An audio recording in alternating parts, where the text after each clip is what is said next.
Separated by cosmic break room cabinets, Brandon, Paul, and Logan are using their telepathic employee powers to broadcast the Breakdown Podcast live.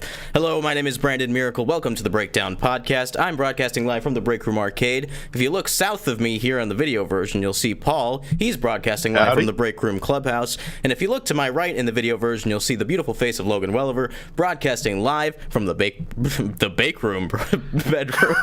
The Break Room bedroom. Thank you, everybody, for checking us out here at the Breakdown Podcast. This is our weekly variety show where we talk about the anime, movies, games, and other media we've been consuming during the last week. We also talk about up-to-date Nintendo news and all that jazz and all that kind of stuff that we love. So thank you guys for watching. If you want to talk to us, go ahead and tickle that little chat box there in the bottom. We'll see that, and we'll be able to interact with you live during the show. So thanks for checking us out. Hey, guys, how you been doing over the last week? Doing real good. I've spent my last week in a 4-star hotel. Tell us a little bit about that. What were you doing in a Sweet hotel? Life of Zach and Cody. Yeah, so okay, I do AV. I do audio and video for hotels, and because of my company contracts out through a bunch of different hotels, so I get the opportunity.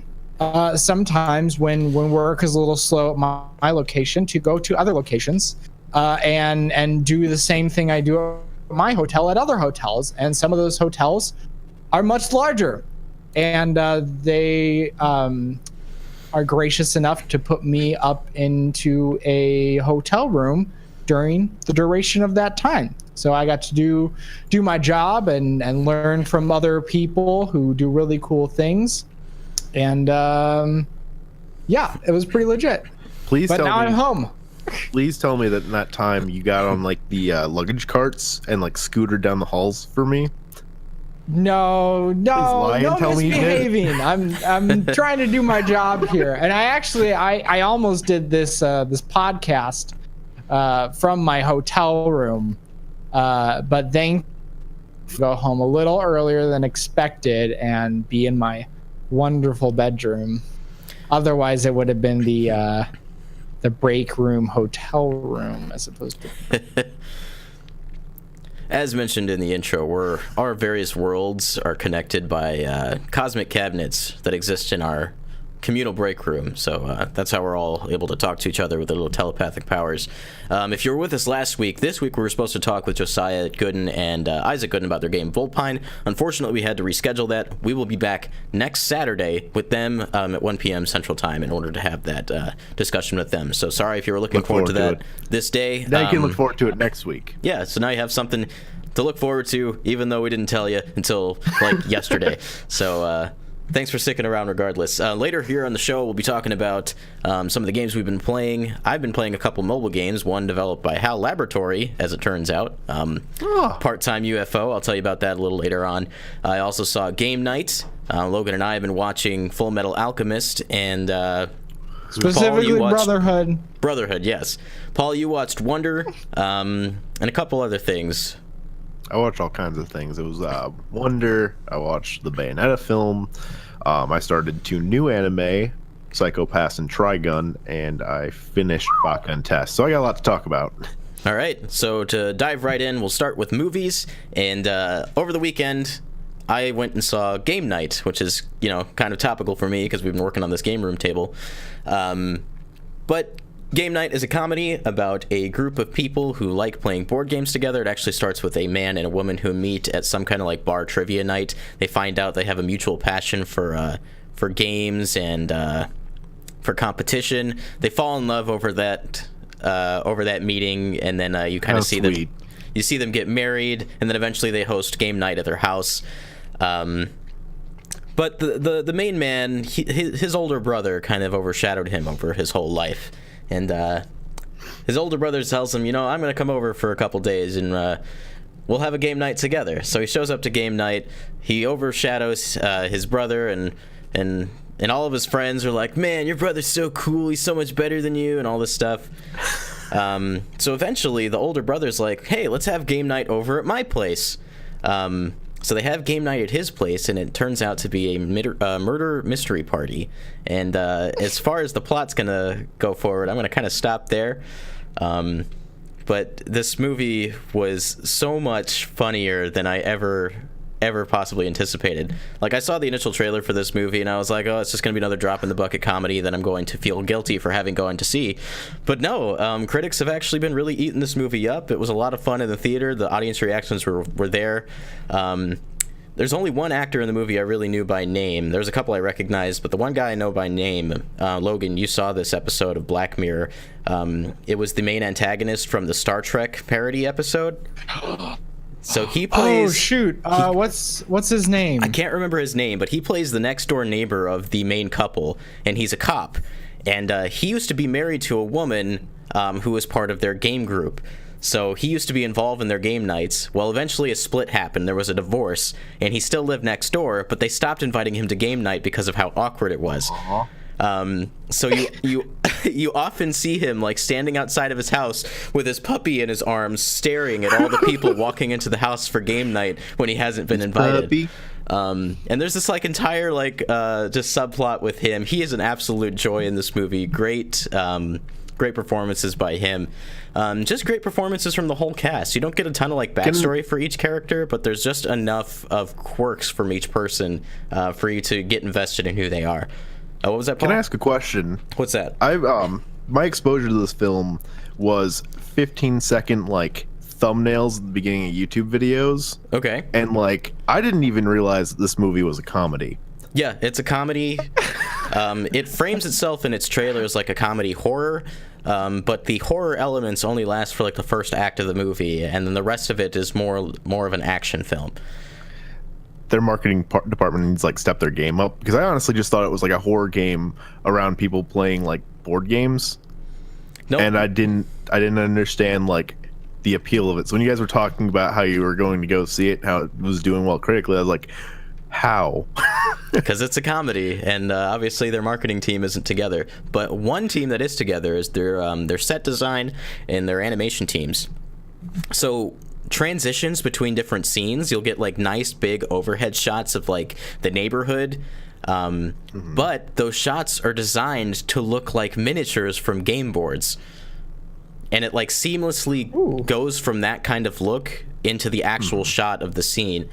Super cool every time they do it, and definitely something that's appreciated, because for those of you who are game board fans or board game fans, you'll go into this movie and the board games are there for like the first half an hour, and then it's all about the murder mystery party. So like the references and the stuff like that, it kind of stop pretty early on in the film. So don't go to the movie expecting that, but do go to the movie expecting you have a good time. I'll say that. I think you convinced me. Definitely give it a shot. I don't know when I'll get a chance, but I definitely it's on my list now. If you don't have a movie pass, I'd honestly recommend to see it during a matinee showing. Definitely go with friends. You definitely want to see this with extra mouths to make those laughs happen.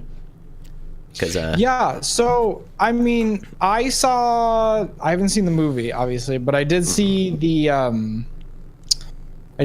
trailers, you know, the previews when I went to see some other films. I can't remember which film I saw, but I remember thinking to myself, oh, this looks really funny, I hope it's good.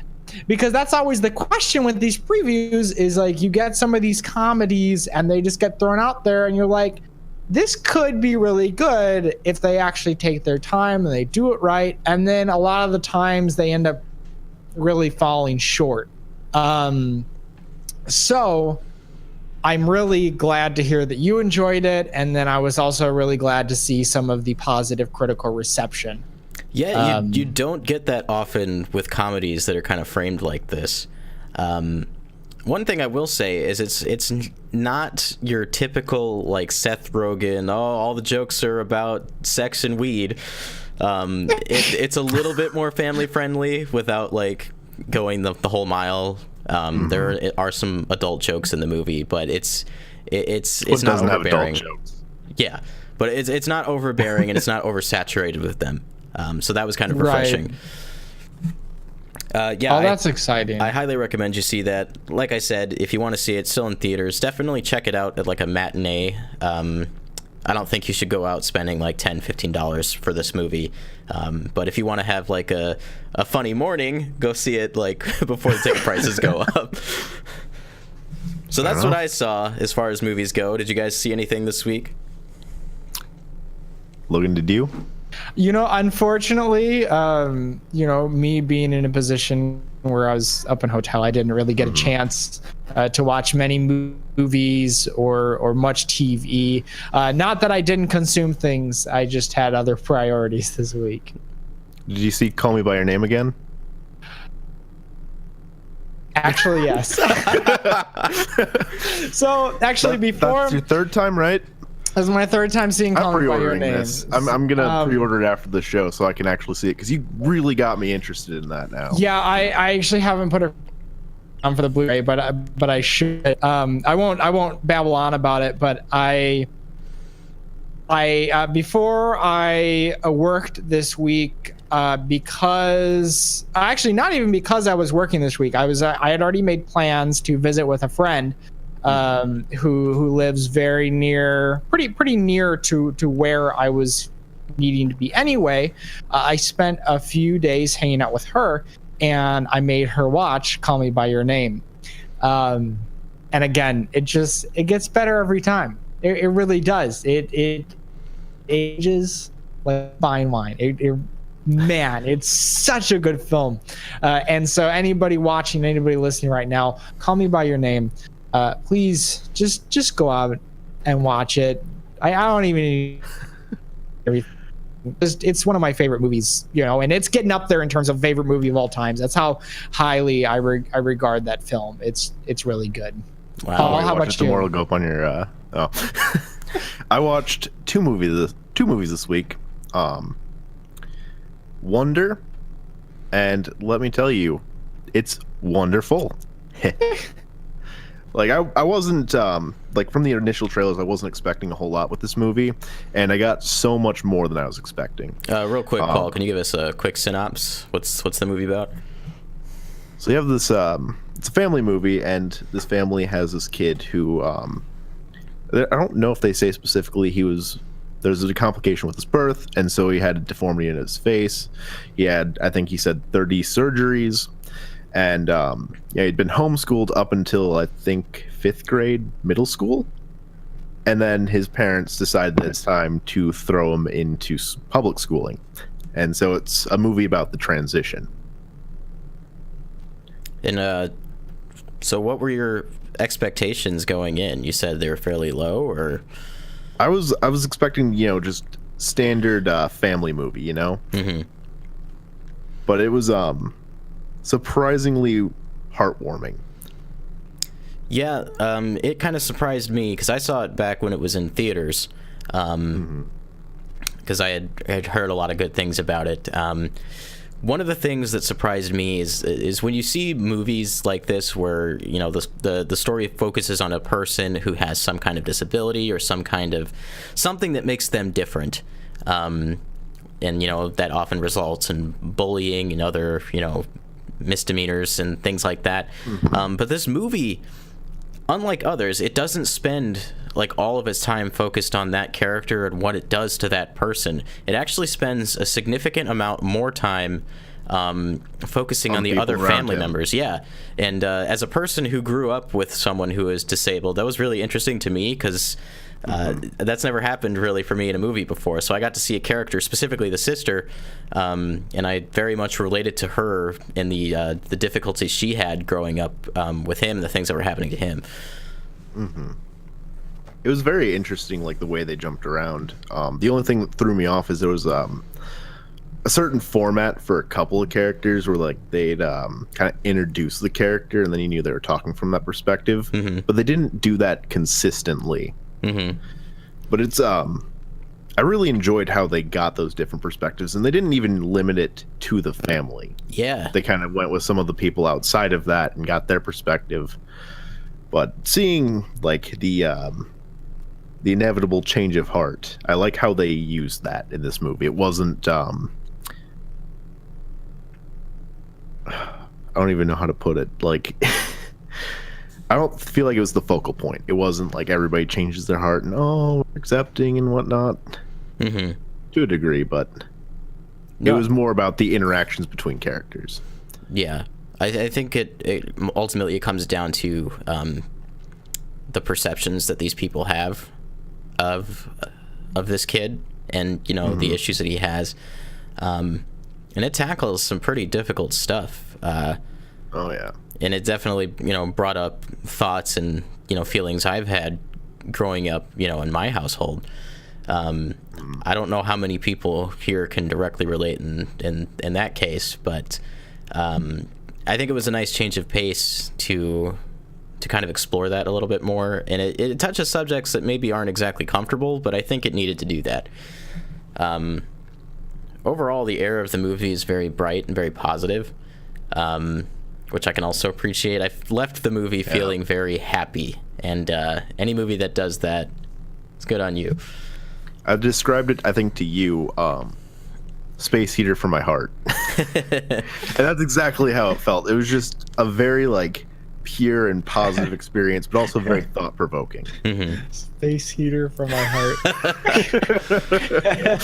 Speaking of space heaters from your heart, I've been recommending this over and over again. Please watch Paddington. I was actually, like, that's on my list this weekend. I saw you. like so much for like the second film, and I don't think I was even aware that like the first film like even existed.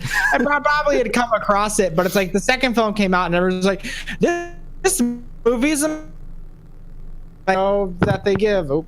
And I was like, oh well, maybe I should go back and I should watch Paddington and then watch the sequel.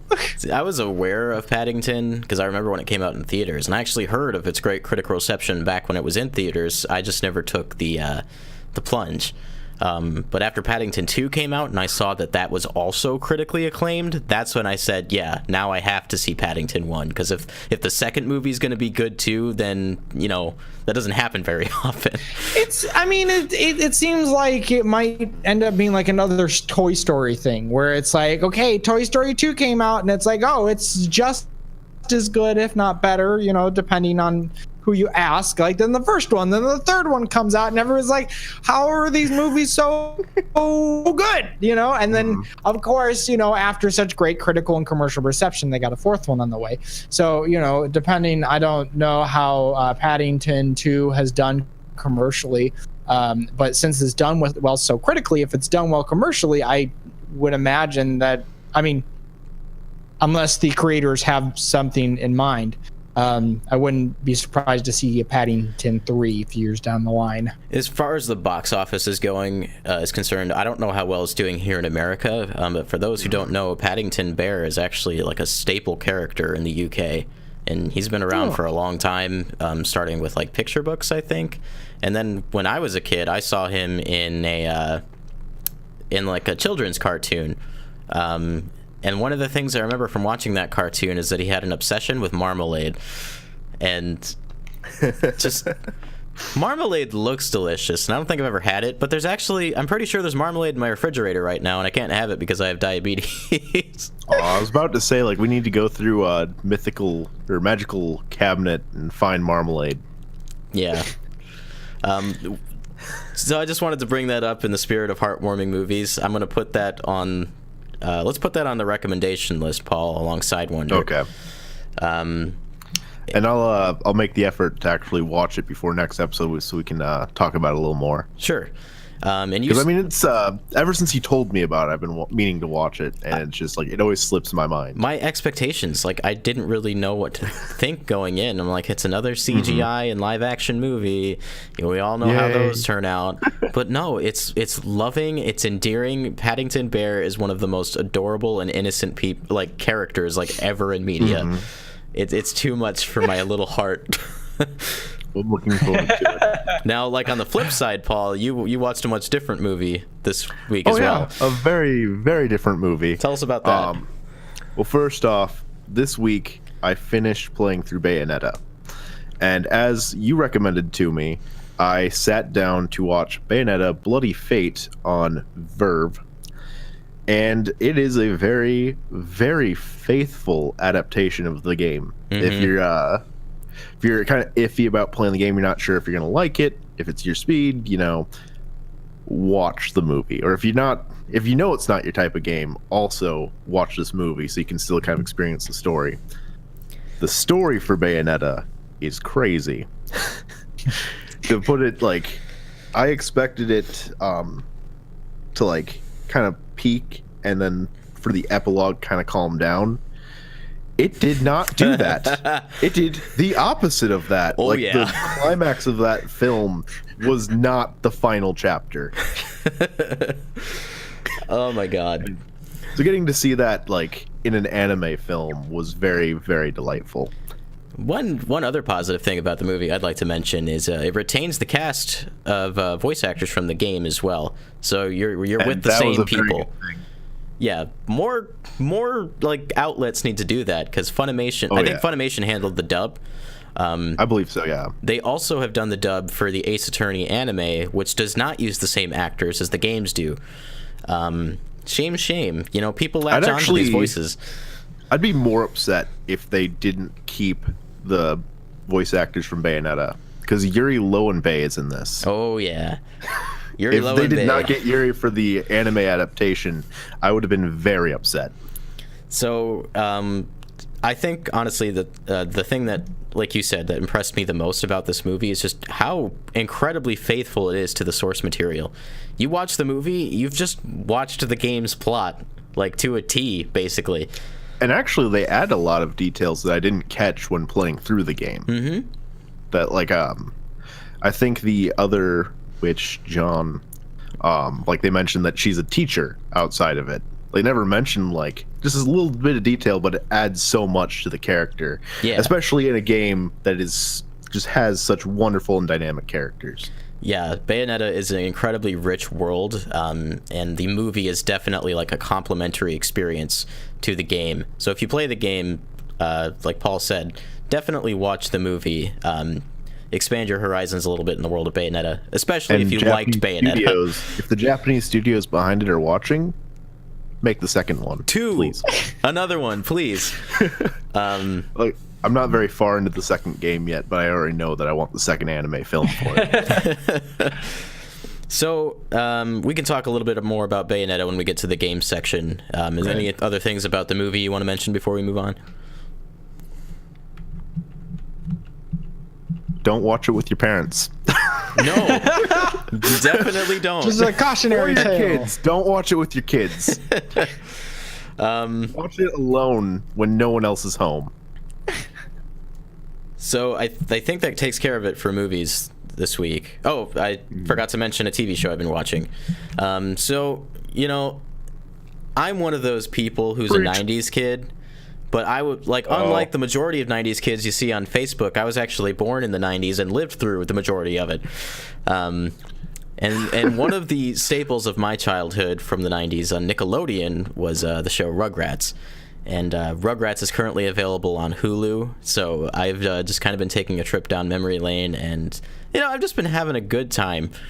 Rugrats is so sweet and innocent. Really funny characters and good humor, and it's just a good show to unwind to.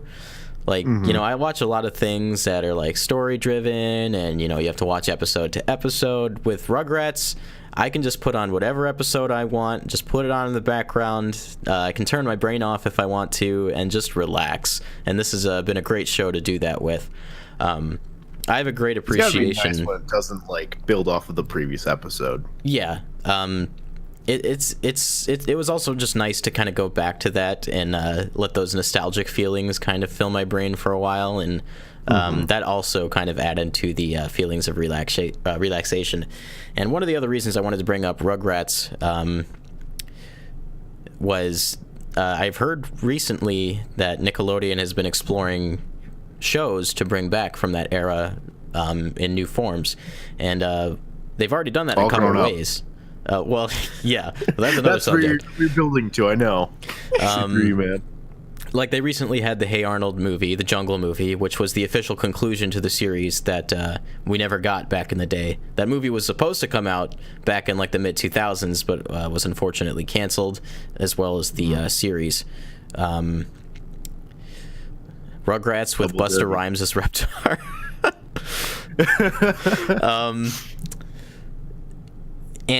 So they did Hey Arnold. They're also bringing back Rocko's Modern Life, and I don't know if that's in TV show form or if that's also in movie form, but there's already a trailer for that out. I thought that was supposed to be a TV show. I also thought that it was supposed to be a little more adult. Is it? Okay. That wouldn't surprise me, because Rocko's Modern Life was already full of adult humor in the first place. Oh, yeah. But I think that's true for a lot of, like, mid-90s Busta Rhymes was Reptar. This is comedies. true facts. This person in the comments is enlightening me right Really? now. Can someone fact check that while we're talking real quick? Because I'm going to that's IMDb. amazing. I didn't spell that correctly at all. So Rugrats is one of those shows that they're considering bringing back, and I'm very excited for them to do that, because if they do it and they bring back all the old actors and maybe they do something new with it, I'm definitely on board for that. If we do another All Grown Up, you know what? Whatever, I'll accept that. Maybe not exactly what I'm looking for. I mean, maybe they can actually like do it good. Well, I didn't hate it when I was a kid. I watched That's All when I Grown was a Up kid. front to back, and I don't think it's as bad as people like want to think it is. You used to live a block from me. Are you other Rugrats? Brandon? It must be other The Brandon in the Rugrats chat. movie. It has Busta Rhymes. It's in his credits. Busta Rhymes is Reptar. Who would have guessed? That's amazing. That's pretty fantastic. I had no idea. That is just beautiful. So yeah, I look forward to that coming back if it does. There's also rumblings of I talked to Paul about this earlier in the week. There's a movie called Nicktoons. At least that's what it's called right now, and it's supposed to be a Roger Rabbit style movie where and they've said all of the shows, all the cartoons from the 90s, all those Nickelodeon characters will be in the movie, and it'll be like a live action animation mixed movie in the style of Who Framed Roger Rabbit. And Oh, wow. that's really cool. They did say that they're excluding Ren and Stimpy because of the tarnished reputation they have from their adult show that was on Spike TV. Oh, yeah. Brand, you actually had a understand very that. interesting idea for this movie, going into like the live action blend. Oh yeah. So I mentioned to Paul that I would like to see characters like Keenan and Kel and all that for the live action segments to kind of really get that full 90s Nickelodeon vibe going on. Because Paul, you said it kind of like meshed together in a beautiful way. Yeah. That's definitely how you complete the experience. Like, even if you have like a character like Kel, just like have him be the center like live action character and have everything happen around him. Honestly, even if he just shows up and it's Like a cameo. Who Loves Orange Soda, that's all I want. That's all I even need. Oh, yeah. I mean, I'd take more because I haven't seen those two on screen together in forever, and I want to see that. There is I think it's an SNL skit where they redo Good Yeah. Burger, and that was relatively recent. They need to do more of that. Yeah. Oh no, it was a Jimmy Fallon late night episode, I think. But yeah, that's a possibility for something to come out in the future. If it actually happens, I think that could be pretty cool. There's going to be a lot of butts and seats just for the nostalgia factor. Oh yeah. And Rugrats are confirmed to be a part of it. So that's enough of me gushing about my 90s Nickelodeon childhood. Do we want to move into anime? I want to. Let's do it. All right, Paul, you've watched the most anime this week. Go ahead and tell us what you've been up to. So I finally finished Bakken Test. The second season goes in a bit of a weird direction. So I don't expect the second season to quite be the same as the first season, but it's still all around an enjoyable experience. Just a very fun thing to throw on in the background and don't really pay too much attention to it. Mm-hmm. That's really all I got for Bakken Test. We've talked about it like the past 2 weeks, so I'm just gonna watch it if you're looking for something. Okay.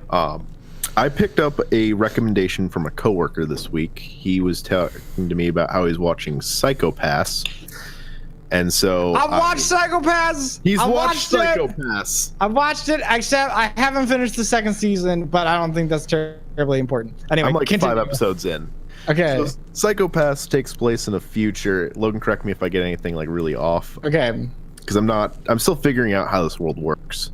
Right. From what I understand, like the government has the technology to scan brains and kind of assign people's intentions and their like mental well-being to like a color scale. And so if they find that someone has like violent intentions, if they're a criminal or have the potential to be a criminal, they kind of put them in captivity. And you have these police officers, and they're like two groups: the enforcers, who are latent criminals that are used by the government to find other latent criminals, and then you have inspectors who kind of watch over them and make sure they're not getting into trouble, they're not unleashing their inner criminal. And they have these weird guns that scan different people, and when they're at a certain like level of violence or mental instability, it will allow them to like tase them to reprimand them. And if it gets past a certain point, it goes, I think, into enforcer mode, or that might be the name of the gun. It allows them to kill people. It allows them to fully like shoot and use full on action. And so it's very psychological, very interesting. That sounds like it'd be up my alley. Yeah, I picked this one up because nobody recommended it to me or anything like that. It was just, thrust in front of my face so many times that I'm like, I need a new anime to watch, and this one looks fascinating. So yeah, it's like this like dystopian future. I mean, Paul did a pretty good job of it. Kind of like the premise of the world and everything. Yeah, it's these guns. They read your Psycho-Pass level, which equates to like it like measures the amount of stress essentially that somebody has. Somebody, how like irrational is this person going to be? The higher the number, the more irrational they might end up being. And I obviously you're only 5 episodes in, so I'm not sure if you've even hit like some of the meatier points of it, so I'm not going to try to spoil it, but I really enjoy it. If you're down for like dystopian sci-fi futures, lots of flashy scenes, some really crisp animation, some violence, like it's really I really enjoyed it, specifically the first season. I should go back and I should finish the second season because it hasn't been that long since I watched it. Let's do it together. There's also a movie, right? I do not know that, actually. I'm fairly certain that like Funimation was rolling that the dub of that movie out to theaters at one point. It looks like there is a movie. It came out in 2015. Yeah, I remember seeing the trailer for it when we went to see Resurrection F in theaters. Right on. Yeah, my question would be is like, where does it fall in the canon, in the timeline, and how does it add to the world? Because without spoiling anything, the second season takes a big turn, and I would say its tone and its substance. Some characters go away. They don't necessarily die or anything. They kind of just disappear for whatever reason.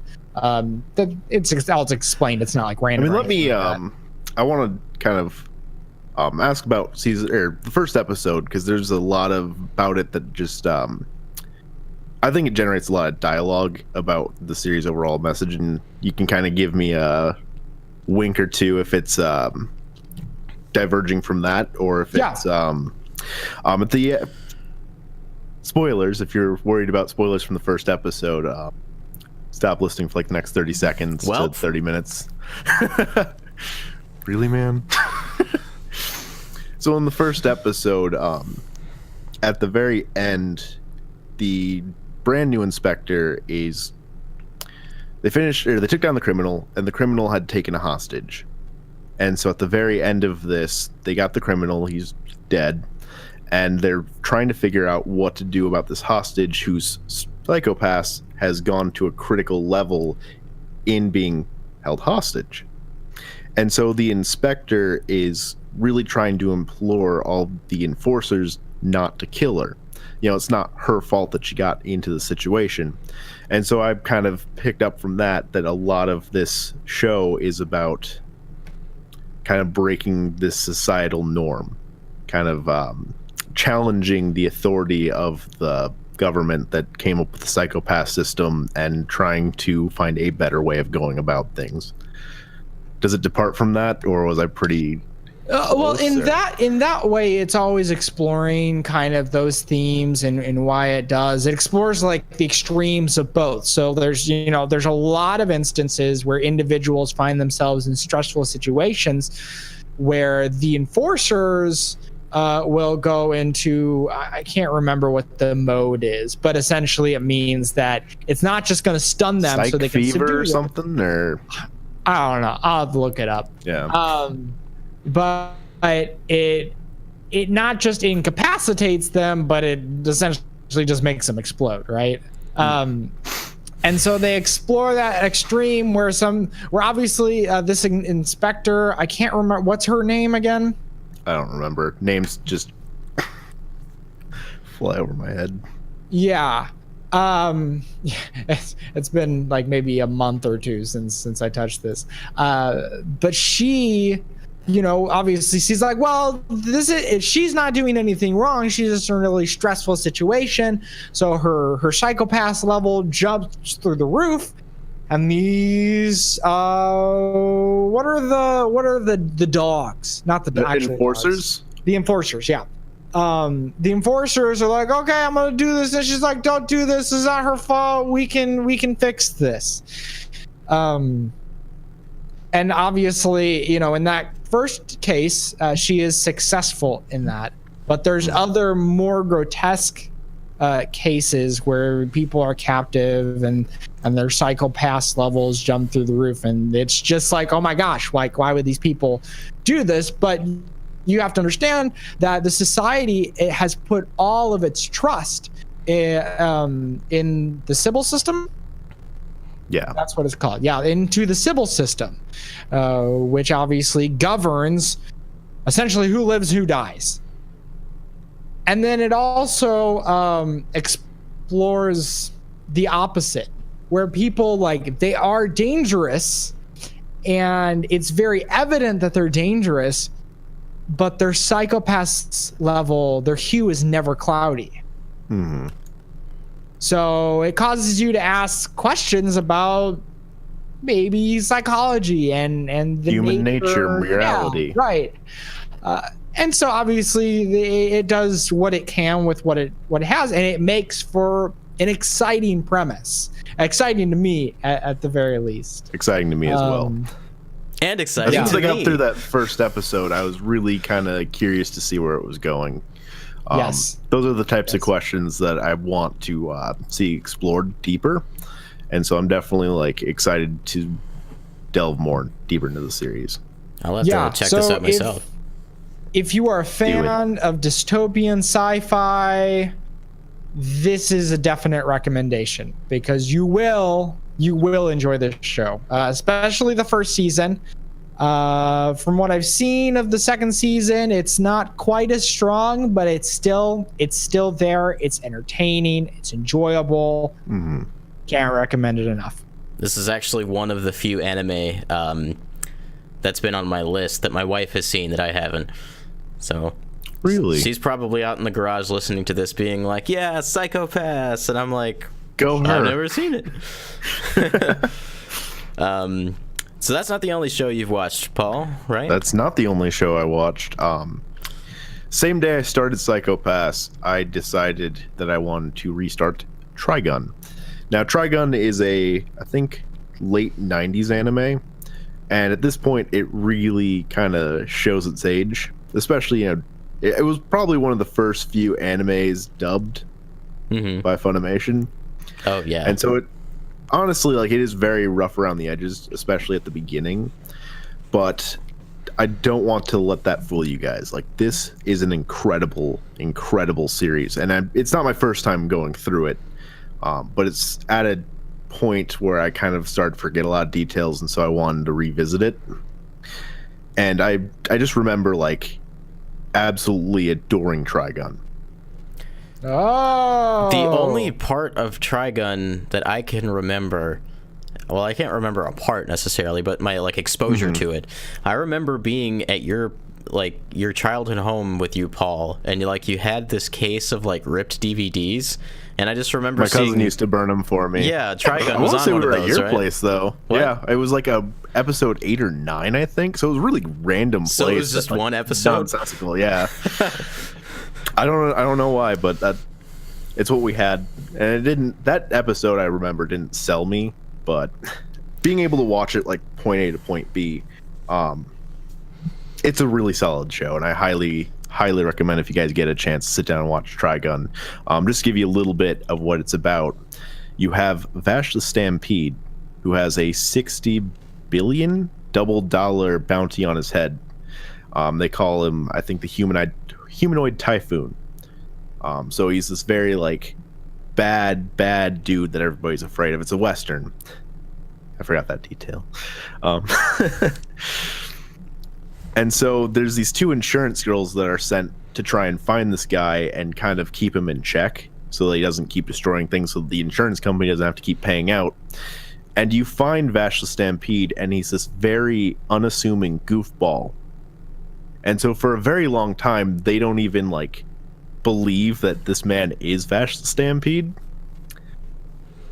He's just such a good character because despite being portrayed as this very evil bad guy, he's really not. He's a very gentle, kind soul who's just trying to take care of people, and ends up getting into these situations with other people trying to like claim the bounty on his head, and trouble ensues, and it's not really his fault. He's just trying to protect himself, protect the people around him, make sure that no one gets hurt. And so he's this very like endearing character that doesn't believe in killing, even though he's a gunman. So Zangief bad guy, but Zangief not bad guy. Duh. That's the first thing that came into my mind when you said that, Paul. Beautiful. But yeah, if you can get past those first handful of episodes, it's a real treat. How long is Trigun? 26 episodes. Don't quote me on that. It's definitely like the 20 range, I'm sure. So not like a big commitment. No, and then it's also got an hour and a half long film, which I've honestly never seen. I finally actually have the ability to watch it, the availability to watch it. And so my plan is, once I get done with this series, to actually sit down and enjoy this film.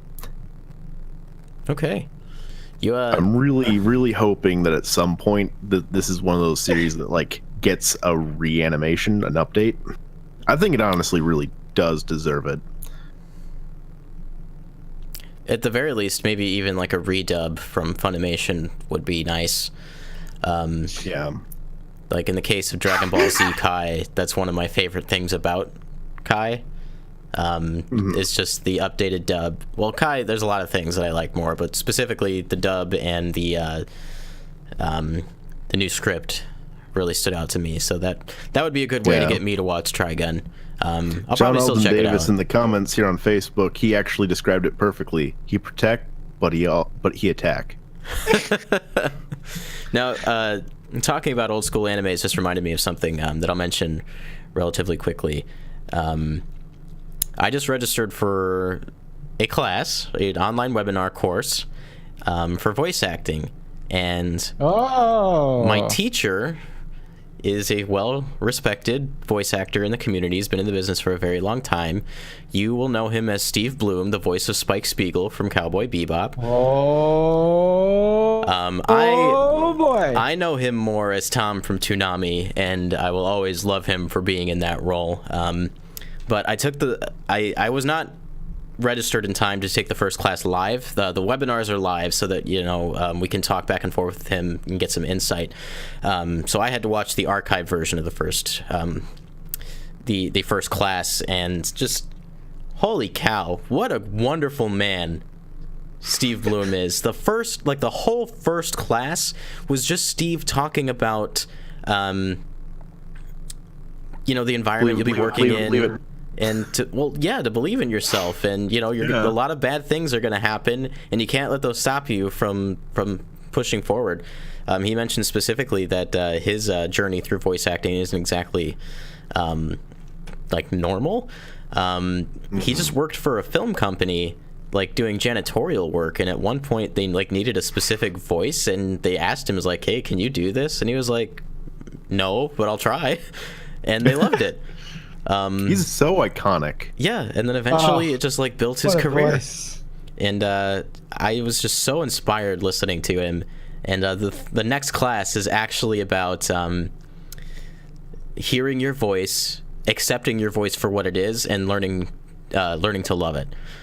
Yes, a million times yes. No, okay, I will say this again and again. That's like some of the best advice, because like, okay, one, if you're going to do anything, whether it be voice acting, music, making videos, don't try to conform, because that's something I've struggled with a lot as a vocalist, right? Mm-hmm. Is especially early on, it's like I just wish that I had a different voice. And obviously this is very applicable for voice actors as well. You just want to sound just like these other people. You think, wow, what a great bass. This person has a fantastic tenor. Maybe they have this certain aspect to their voice that's really appealing to you, that makes whatever character that they're voicing or song that they're singing just really interesting. But the fact is, you can't change that. But what you can do is you can play to your strengths. So, and explore different things. So for me, with my music and my voice, that means finding the things that I like about music and channeling those things in, And so I find that, I like a lot of classical music, and I like the way it feels to sing more of a classical style. I'm a huge he does. I'm a fan of this. I'm a fan of that. There's so many avenues to go down. You don't have to be anybody else. You can find success as long as you want to find it. If you just have to find your place. And chances are, if you're at the least bit talented at what that thing is, all you got to do is put the time in. Well, not all you got to do, but the main thing, just put the time in. Explore yourself. Well, you learn by doing. Yeah. Right. And yes, sir, some people will have more marketable voices, because people hear that and you're like, wow, I can hear that. We want something like deep and raspy, And obviously, I'm not great for that, Yeah. Like, but like Brandon, you have a really deep and rich voice. People have always told me for singing that my voice was interesting. It's like I don't hear a lot of voices like yours, Logan. So I'm like, at that point, I'm like, well, maybe that means I can stand out enough with my music if I just write it. I don't have to sound like anybody else. So yeah, that's voice. Great advice. Thank you so much. Yeah, that's fantastic advice. Find your niche. Find what you do best in whatever that may be. It's actually something I really struggle with personally, and so like I can't really afford to take the full class, but I'd honestly be willing to pay for just that one lesson. Yeah. I think it's a very, very important message. And actually, when we were back at DaishoCon, wasn't it in the Dells? Yeah. DaishoCon, we went to a very short panel about voice acting. And the one thing that really stood out to me, there was a kid who asked about, he had a really nasally voice, and he asked, how can you work on changing your voice? And the first question the guy asked him was, why would you want to? And that was a life-changing moment for me. there's nothing wrong with my voice. There's going to be a need for someone who sounds like me at some point. It's a matter of finding it, finding the opportunity. Just do the best that you can with what you got, because you can't always change it, but you can do everything you can to make yourself more capable of doing just that. You know, people won't hear you if you don't talk. This is the kind of conversation we're having right now, or the kinds of conversations that Steve is kind of trying to gear towards in the classes. There's actually a Facebook community that if you go to bloomvoxstudios.com, you can get a link to the Facebook community, and you can also register for the class. But you can go to the Facebook community regardless. You just have to fill out their form, and they'll let you in. But he does weekly challenges there, and the challenge this week, I haven't recorded mine yet, but the challenge this week is to talk about something that has prevented you from pursuing a passion, and then to stop and say why you're thankful for that thing. So in my case, I was going to talk about fear of rejection and failure, and how that's frequently stopped me from maybe uploading a video or maybe applying for a job. But the first time I can really say that I overcame that was back when I first applied for the job at the TV station that I work at now. I never expected to actually get in, and I knew it would be hard once I did, because the hours were very early and I was still in school at the time. But I took that step. I was terrified over it, and I got the job. Now you're a superstar. But even if I hadn't gotten the job, just taking that step was very liberating for me. It was very empowering, and ever since that, I've been using that kind of as a driving force. I don't know how something's going to turn out, but that shouldn't mean that I shouldn't try, because if I don't try, I'll never know. And I can't get better at that thing if I don't try. So that's what I was going to talk about in mine, but it's very therapeutic, so I'd recommend anyone looking for that kind of environment, definitely seek it out. It's been very helpful to me. Yeah, and on that note, quick interjection here. A friend of the show, a good friend of ours, Jacob Kaufman, he has said something to me numerous times, and it's stuck with me. It's very simple. It's not terribly profound, but it is. Jake's a wise dude. Yeah. He would always say to me, there would be times where I'd be stressed out about something would come up, and he could see that. And he would say, you're more capable than you think you are. You have more in you than you give yourself credit for. Mm-hmm. Yeah. And I think that's true for just about everybody. If you would just take a little bit of time and just do the thing that you're scared of doing. So, for example, for me, I write a song, okay?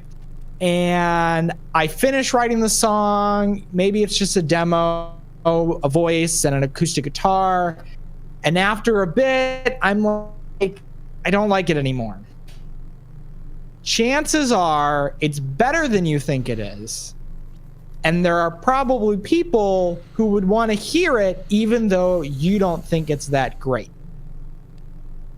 So when in doubt, us as creators should try not thinking so much. Sometimes thinking is your enemy. You need to think about ideas. You need to cook things up. And you need to be a little bit critical of yourself. But there's a time where you should not be critical of yourself. And you should just do. Mm-hmm. And let other people be your critics. Because you can and will be your own worst enemy if you try to critique yourself too early on. And that's why take pride in doing. That's why we have teachers. Take pride in doing in the first place. It takes a lot of guts and a lot of courage just to take that step at the beginning. So I'm gonna bring a little bit here from art class, because I took a class where basically everybody worked in their medium. Everybody had a different medium. It was just a cross medium critique, basically. Once a week we'd come in, we'd bring whatever we worked on, and the biggest advice we were given up front is that critique is not a personal attack. If we say something about your art, it does not reflect you, and so you can't take critique personally. With that, you're also not going to learn if you don't make mistakes, And so you can't be too afraid to make a mistake. If you don't make mistakes, you're not going to learn. You're not going to grow. You need that critique in your life in order to grow. And that's even something we do just amongst the three of us. We have several areas where we have private chats where the three of us will discuss what we're going to do for the show and just talk about all kinds of stuff. But, we're sitting there, we're sending each other drafts, and we're giving one another commentary about our work. And we're pretty open just about saying how we feel about things in the chat, because we know it's not coming from a point of attack, like Paul says. This is coming from a point of growth where we want to encourage ourselves to do better as a team, to achieve higher highs. And I remember probably everybody's gone through this, but that's a hard step to take. It's a hard thing to learn, but once you've learned it, you just start excelling at a lot faster of a rate than you ever thought you would. It's so liberating. Mm-hmm. Having people to work with, having people to, again, give you feedback, whether that be on your craft or organizational skills. We use, obviously, an organizational tool to schedule things, to draft ideas. And I try to do this because I'm looking out for myself, trying to be a little bit more self-driven, put deadlines down for myself. Is I'm like, hey guys, have you put a deadline for this thing? When do you expect it to be finished? What's a realistic timeline to make this happen? Because if you don't have that, you're like, well, do I have any drive to actually work on this one thing? Sometimes you do, and some people are very good about that, even if you don't give them deadlines. But I, for one, am not very good about that, so I have to make myself have deadlines. And this is something that I am still learning, very much so. I feel like I'm very much in the meat of it, that I haven't tried a lot, and now I'm at a point where I'm constantly reminding myself, Logan, put a deadline on it. Logan, be more ambitious. Logan, you can totally do this. Write a song tonight.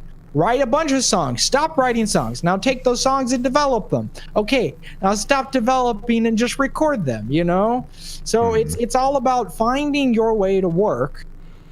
And then please find people to work with. Because if it wasn't for the people that I was working with, I probably wouldn't be pursuing those things that I am pursuing. And I could still get better about this as well. But you see the point. One last thing that you need to do to really grow as a person, tell people that you love them. Brandon, Logan, I love you. Audience out there, I love you. My mom's watching right now. I love you, Mom. Wait, I'd make a better hand heart. These hand hearts are pathetic. We got hand hearts in the video version. If you want to see hand hearts, check out the video version on the YouTube page. And I'll also add one last thing to that. Work ethic is different for a lot of people, and the way that we approach our work is different. I know, for me, I've learned over the years that if I'm going to get something done, it's a one run. I don't stop until it's finished. Otherwise, it ends up something that's just a file on my computer somewhere, and I don't touch it for 5 months. If I'm the kind of person that has to start the project and has to think about nothing else but the project until that project's complete. That might not be the healthiest way to work, but it's the way that I know works for me. So find that way that works for you. It's not going to be the same as me. It won't be the same as Logan or Paul. But the thing that works for you is the thing that's going to push you forward. So definitely kind of seek that out as you grow. One last thing. My sister got offended because I told my mom that I love her. I love you too, Katie. I didn't know you're still watching. Thank you for sticking with us. Oh, and also preach from the comments here. So, wow, welcome to the break room therapy session. Jeez. We'll talk about some video games, guys. That's what this has been from the start. I mean, even when it's not deep, that's what this is about. Really. This began as an outlet for us, and obviously it's working. But with that, we'll shift gears, go back to video games. And Paul, let's kick things off with you. What have you been playing this week? Wait a minute. You got more anime you want to talk about? Anime. Oh, we're out of okay. My bad. Okay. Oh. I know. There's one larger anime that we've all been watching that we would like to discuss. But while we were talking about what was it? Psychopaths. I got thinking about a lot of sci-fi stuff. So when I was working my way through Psychopaths, I got really fascinated and thinking about just sci-fi in general. One of my favorite genres. I just love anything that has to do with technology. And I started looking for like smaller, lesser known things that aren't like, what are the more well-known sci-fi? Alien and Star Trek, Gurren Lagann. Or were you talking about anime? Yeah, anime in general. But in my search, I found a friend suggested some anthology films, and I can't. Oh shoot! What were they called? I have this up. No. Anyway, we watched these anthology films, and they weren't necessarily sci-fi. But I was like, wow, I wonder if there's anything else out there. And I found this anthology film from like 1987 called Neo Tokyo. And I want to say it's a collection of four or five short films. A few of them are really avant-garde, like off the wall, like very psychedelic. And I was just very, very fascinated. There's no dub of it. I had to watch the sub in this case. But I just remember sitting there afterwards and just feeling like my mind had been like all mixed up. Chat's asking Animatrix. Animatrix? Was it Animatrix? No. I will post it in the description or in the comments once I find out remember what it is. I will definitely post that. I'll post it on all the. Also, like, follow us on Twitter. You see our Twitter handles beneath our video, and you can hear from Logan what it was. I'm sure he'll tweet about it later. Yeah, you can ask me questions on my Twitter. It's @LoggyDoves. You can also ask us in the Discord server. Don't forget about that. There's a link to that. Yeah, on we have the a website. Discord server. You can Yes. Oh my God. Use our Discord. I need a reason to use the Discord. BreakRoomArcade.com. Check out the website. You can also see the podcast after the fact. They'll be archived there. You can join our Discord server. Talk to us there. Tweet us. Let us know what you're doing. We want to hear from you. But that being said, if you need an evening of anime sci-fi goodness and you really want some thinkers, they're not like terribly deep or anything. They're just short films, but I thought they were a lot of fun. I thought they were really interesting. So that was Neo Tokyo. Available where? It's like from '87. I watched it on some like other non-official site because I couldn't find it anywhere. I think so. You can scour the internet. That'll be half the fun. Is finding some stream or somewhere where it's hosted where you can watch it. But support the official release. Yeah, I think there might be a like a DVD. Like you could buy the DVD. Also, always check Amazon Video too, because you can rent just about anything in existence. As soon as I know for sure what it's called, I'm checking this out because you. So you got me. If you're gonna support the official animation and buy the DVD, well, I found a copy on Amazon for $110. Woo! It's $110 well spent. Yeah, and that's the used one. If you want it new, you're gonna have to like sell your leg. Yeah, wow. Sell a kidney or something like that. Man, you must have stumbled upon something pretty rare, Logan. Yeah, well, that's the other thing is like I was looking at it, and the people who have seen it really like it. It's highly acclaimed for that reason, but doesn't seem like it's terribly well known. Maybe some real weeaboos would be like, oh, I like that one. So I guess that's me, right? Yeah. If I can find an official release that doesn't cost $110, that you'll find the link on the website. Okay. Are we now ready to go into video games? Were we not going to talk about FMA. Oh, man, I am just all over the place today. Fullmetal Alchemist Brandon, Brotherhood. Since you watched the least, you should lead off. Okay, let me try and figure out where I'm at. So I haven't talked about this since I started watching it. I started watching it pretty much right after the, was it the first episode that you talked about it? Yeah. Yeah, so pretty much right after that, I've been watching it on Netflix. It's available there dubbed. I'm somewhere in the middle of part 3. Spoiler alert, if you don't want to be spoiled about Fullmetal Alchemist Brotherhood, maybe come back in about 5 minutes. Spoiler alert, I didn't watch it with parts, so I also don't know what part 3 means. Well, that I'm leaving out the context until the people had time to leave. Fair enough. So, I want to say, let's see. I just got, like, to the recap episode about the Ishvalan War. I think on an episode after that. I'm past the part where Ed sees Al's body through the portal and then goes back. Oh, I remember. The last thing I saw was Ed and Al stumble across the Fuhrer Bradley's son and inadvertently get invited over to his house. And just kind of like the strangeness and awkwardness of that situation. Spoiler alert, knowing that Fuhrer Bradley is a homunculus. Ah! What? You're kidding? No way. Man. I knew that. So that's where I'm at. And Let me Scar's ask you on the guys run right now. I'm gonna let you finish. I was just providing some further context. That's about it. Gotcha. I want to ask you guys, when I first picked this up and started watching it, I had seen, I think, to about episode like 13, 14. I hadn't seen it. I had known the story up to about 14 episodes, I think, about the time that Ling gets introduced.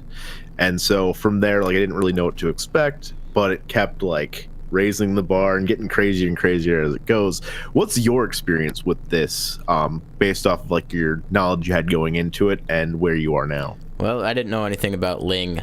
Well, maybe I did. Actually, the furthest I know, or that I knew before, like, watching Brotherhood, I think was the last moments we see of Barry the Chopper, when Barry officially perishes. Also, just what a lovely character. I loved every minute Barry was on screen. Super funny guy. But yeah, like, the show is really, like, blowing my expectations out of the water. I didn't know what was happening. It continues to unravel until like the very end, which isn't something that I was expecting. The world's expanding in a way I wasn't expecting either. Like, we have the land of Shing, and they practice alchemy. I didn't know anything about that. I didn't even know there was any more types of alchemy just other than what we're introduced to in Central. So that was cool, and I really haven't delved into that a ton yet, because I think Ed and Al are on the way to Shing. I have not gotten to that point yet. If they ever make it there, I don't even know. But yeah, it's just like, it's totally blowing my expectations out of the water. The animation for certain scenes is like really top notch.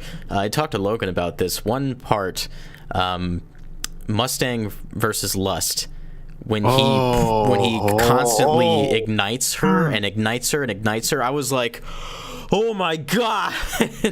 That was a really, really intense moment. I think that was one of the moments that I was like, okay, yeah, I really like this show. And it's funny because that is definitely one of the more extreme moments in the show, at least up to that point. But I love the contrast in this show. One of the things I really appreciated about this show is its sense of humor as well. Yeah.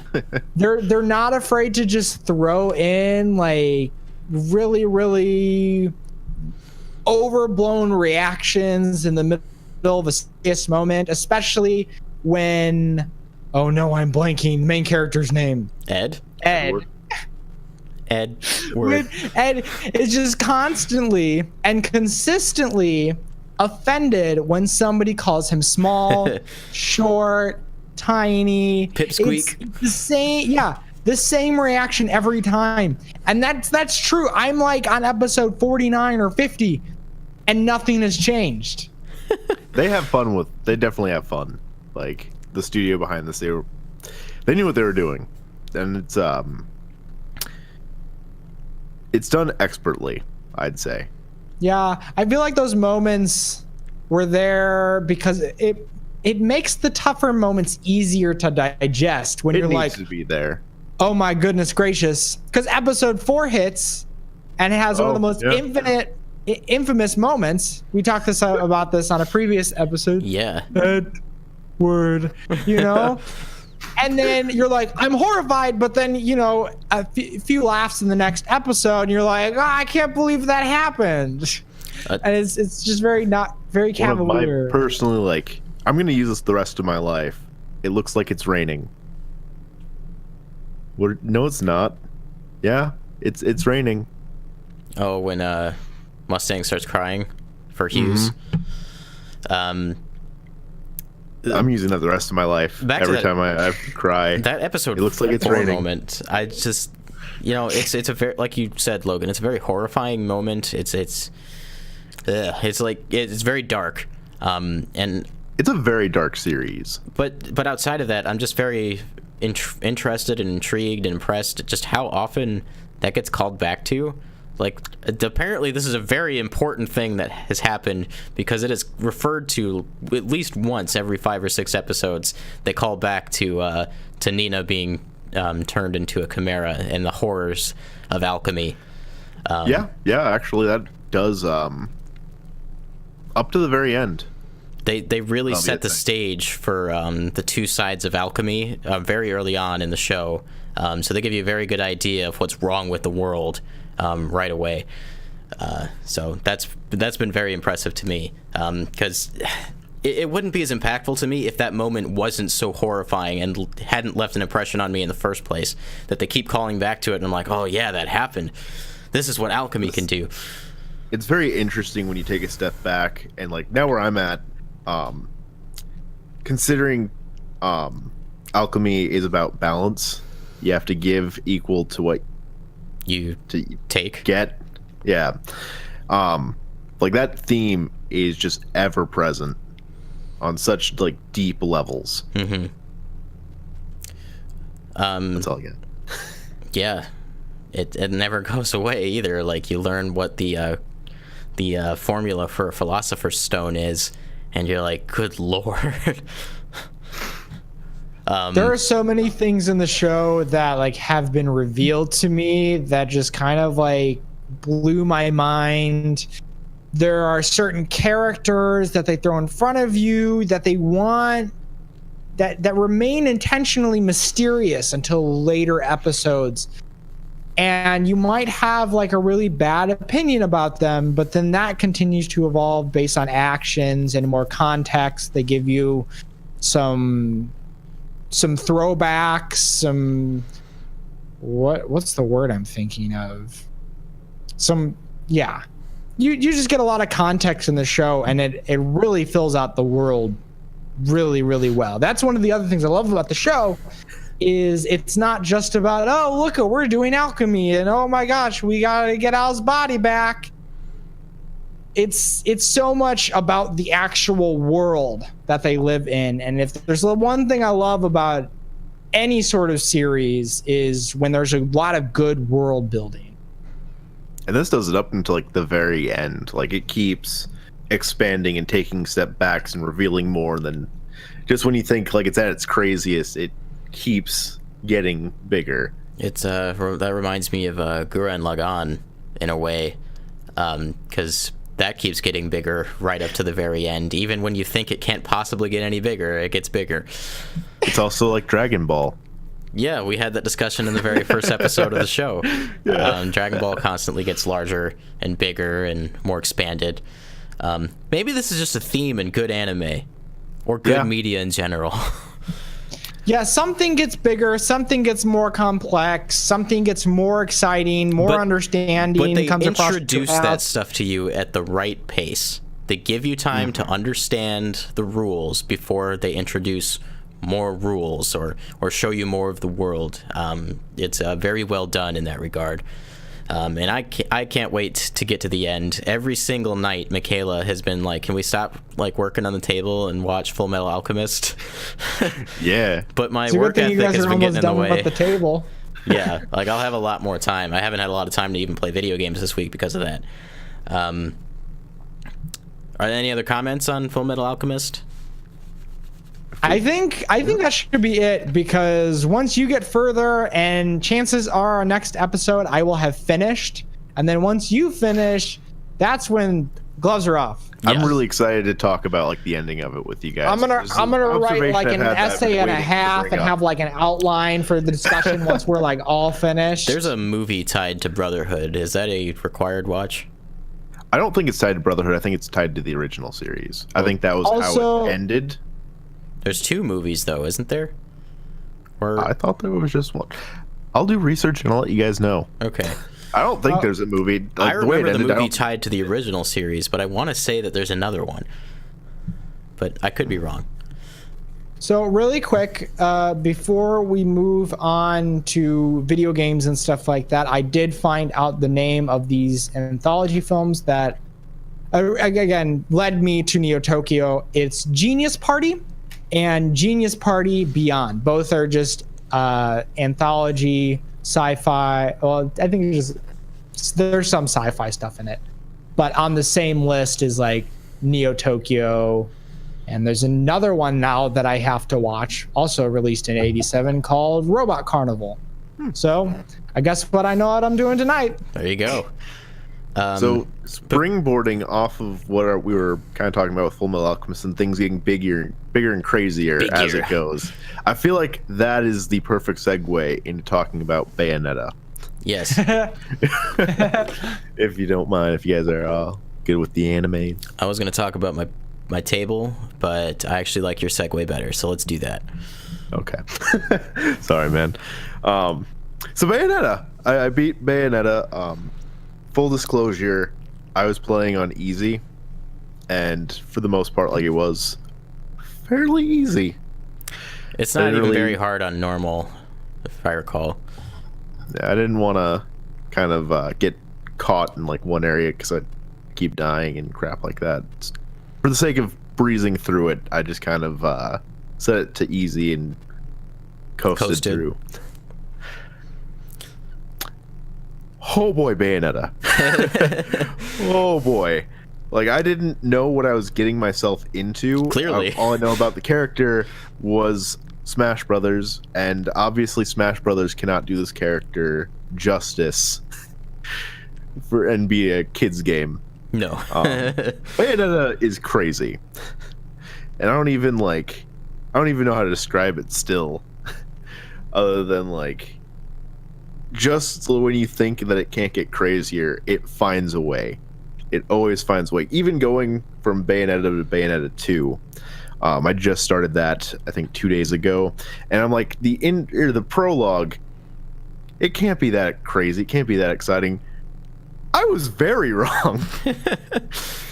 For those of you who need a little context, the original Bayonetta, if I recall, starts with you falling from a cliffside on a clock face fighting angels, and you're basically defying gravity, and it's this really amazing set piece. It's actually a stage in Super Smash Brothers, and it only gets bigger and crazier than that. I had to play that first segment twice because I had no idea what was going on. I thought I was missing stuff. There's like a monologue going on while you're fighting these enemies, and I didn't know if it was important or not. I still don't know if it's important because I couldn't focus on it. It's kind of meant to overwhelm you from what I understand. It succeeds. It's definitely a good way to introduce the game and like the standards for what you're about to experience. You've really latched on to the characters in this game, from what I understand. Yeah, I really, really enjoy all the characters, and like they haven't introduced a character so far that I hate. Like, every character, I just want to know more about them. They are all so rich and dynamic, and I just want to, like, I want an anime just delving into like all their personal lives, because the game's just not enough, man. It's just not enough. For a little bit of context, there's a character named Rodon, and he owns a bar. Except that's not his job. His job is selling weapons from hell to Bayonetta. Because he can just go to hell and back willingly. So he'll just he's a demon or something. He is some kind of demon, and he'll go to hell. He'll destroy a demon and bring parts of it back as a weapon for Bayonetta, and that's what he does while he's doing his side gig as a bartender. This is actually like a very interesting standpoint for this game, because you're playing as a witch, the person you'd assume to be the bad guy, and you're fighting angels, the people you'd assume to be the good guys, and just really shifting that balance around. Yeah, because the angels are crazy, and you do end up fighting both angels and demons from hell. So like you're kind of stuck in the middle of everything. Yeah, these are two factions that obviously don't get along, and you also don't get along with either of them for the most part. But the main premise is that Bayonetta wakes up.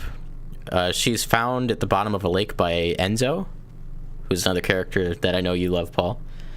She has no memory of who she is or what she's done. So basically the game is a journey for you to help Bayonetta discover who she is and her past.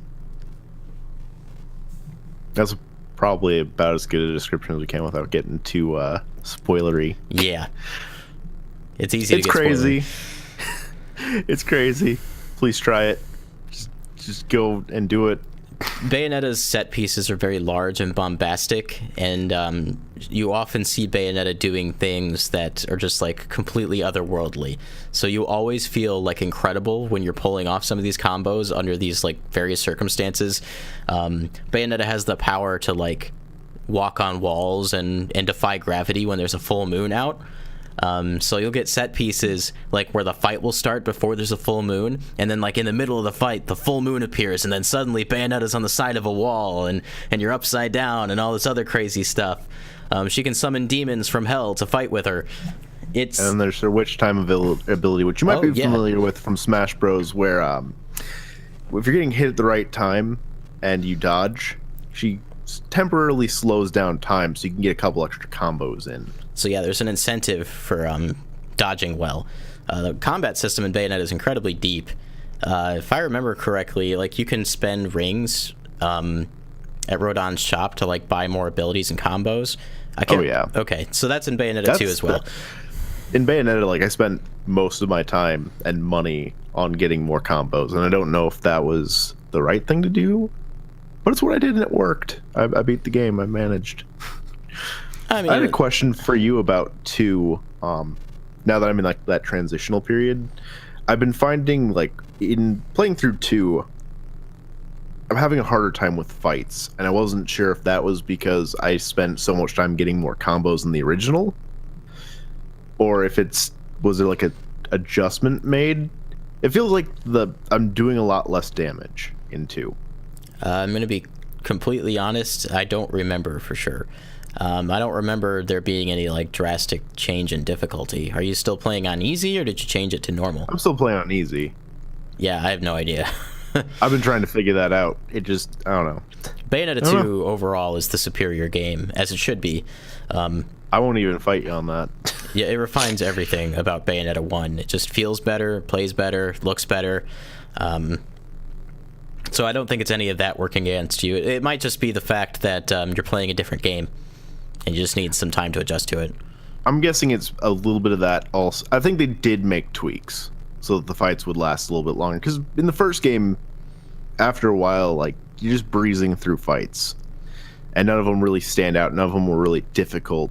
Where in this game, they do, when you're fighting a boss, it really stands out. It's very different than fighting little minions. I can't remember if they were in Bayonetta 1, but Bayonetta 2 has, like, these challenge rooms that you can do. And if you complete the challenge rooms, like, I can't remember for sure, but you get, like, boosts to your total health and stuff. That's one of those changes that I really enjoyed just right off the bat. And some of those challenges are really tough. Like, they're really pushing your limits on your ability to control the game and play it well. I think that there's like defeat a certain amount of enemies in a certain amount of time, defeat a certain amount of enemies without taking any damage. defeat a certain amount of enemies with combos. The one that got me was defeat enemies without breaking your combo. Defeat all enemies without breaking combos. That was a tough one. The first one that I just quit. I'm like, I can't do this. Yeah, some of that stuff is really hard. Bayonetta 2, well, just Bayonetta in general, is very challenging, so don't go in expecting that you're just going to breeze through, unless you play it on easy. I guess in the case of the first game, does help a lot. It's nice because you can change the difficulty at any time. So if you pick up the game and you're really struggling with it, you can lower the difficulty at any point and continue. And then you can bring it back up if you're feeling more comfortable later on. The great thing about Bayonetta 1 and 2 is that the stages are done in like verses and chapters, and you can play them over again because every time you complete a verse, you're given a score and you're given a trophy. You're going for like pure platinum, I think is the highest level you can get on any given challenge. So completionists, you have an incentive to get through the game and get pure platinum on every single verse.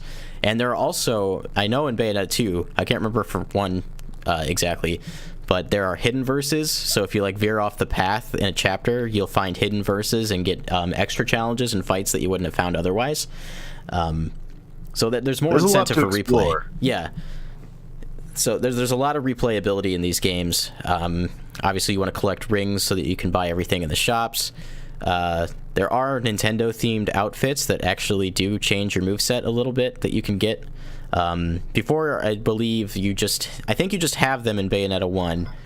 And then in Bayonetta 2, you have to buy them, but you can... I have 2 of them off the bat. In Bayonetta 1, they were all there. Yeah. Okay. You can use Amiibo to unlock them as well, from what I understand. The Amiibo are fantastic in this game. Especially if you're struggling to get all the rings to get the stuff you want. Like, scanning them, you start... I have 8 Amiibo total, so I'm a chump. But like I start and like the first one will give me like 4,000, and then it'll progress and where I'm getting 8,000, and then it gets to a point where I'm getting 12,000 per Amiibo scanned, and like you get other stuff on top of that too. So it's actually very rewarding to use Amiibo. I just wish I had like I think it caps at 32. You can scan 32 a day. I wish I had 32 to scan. That's a lot. I think another way to earn money, at least in Bayonetta 2, is to play... There's a multiplayer co-op mode. Well, I think it's a little bit of co-op and a little bit of versus.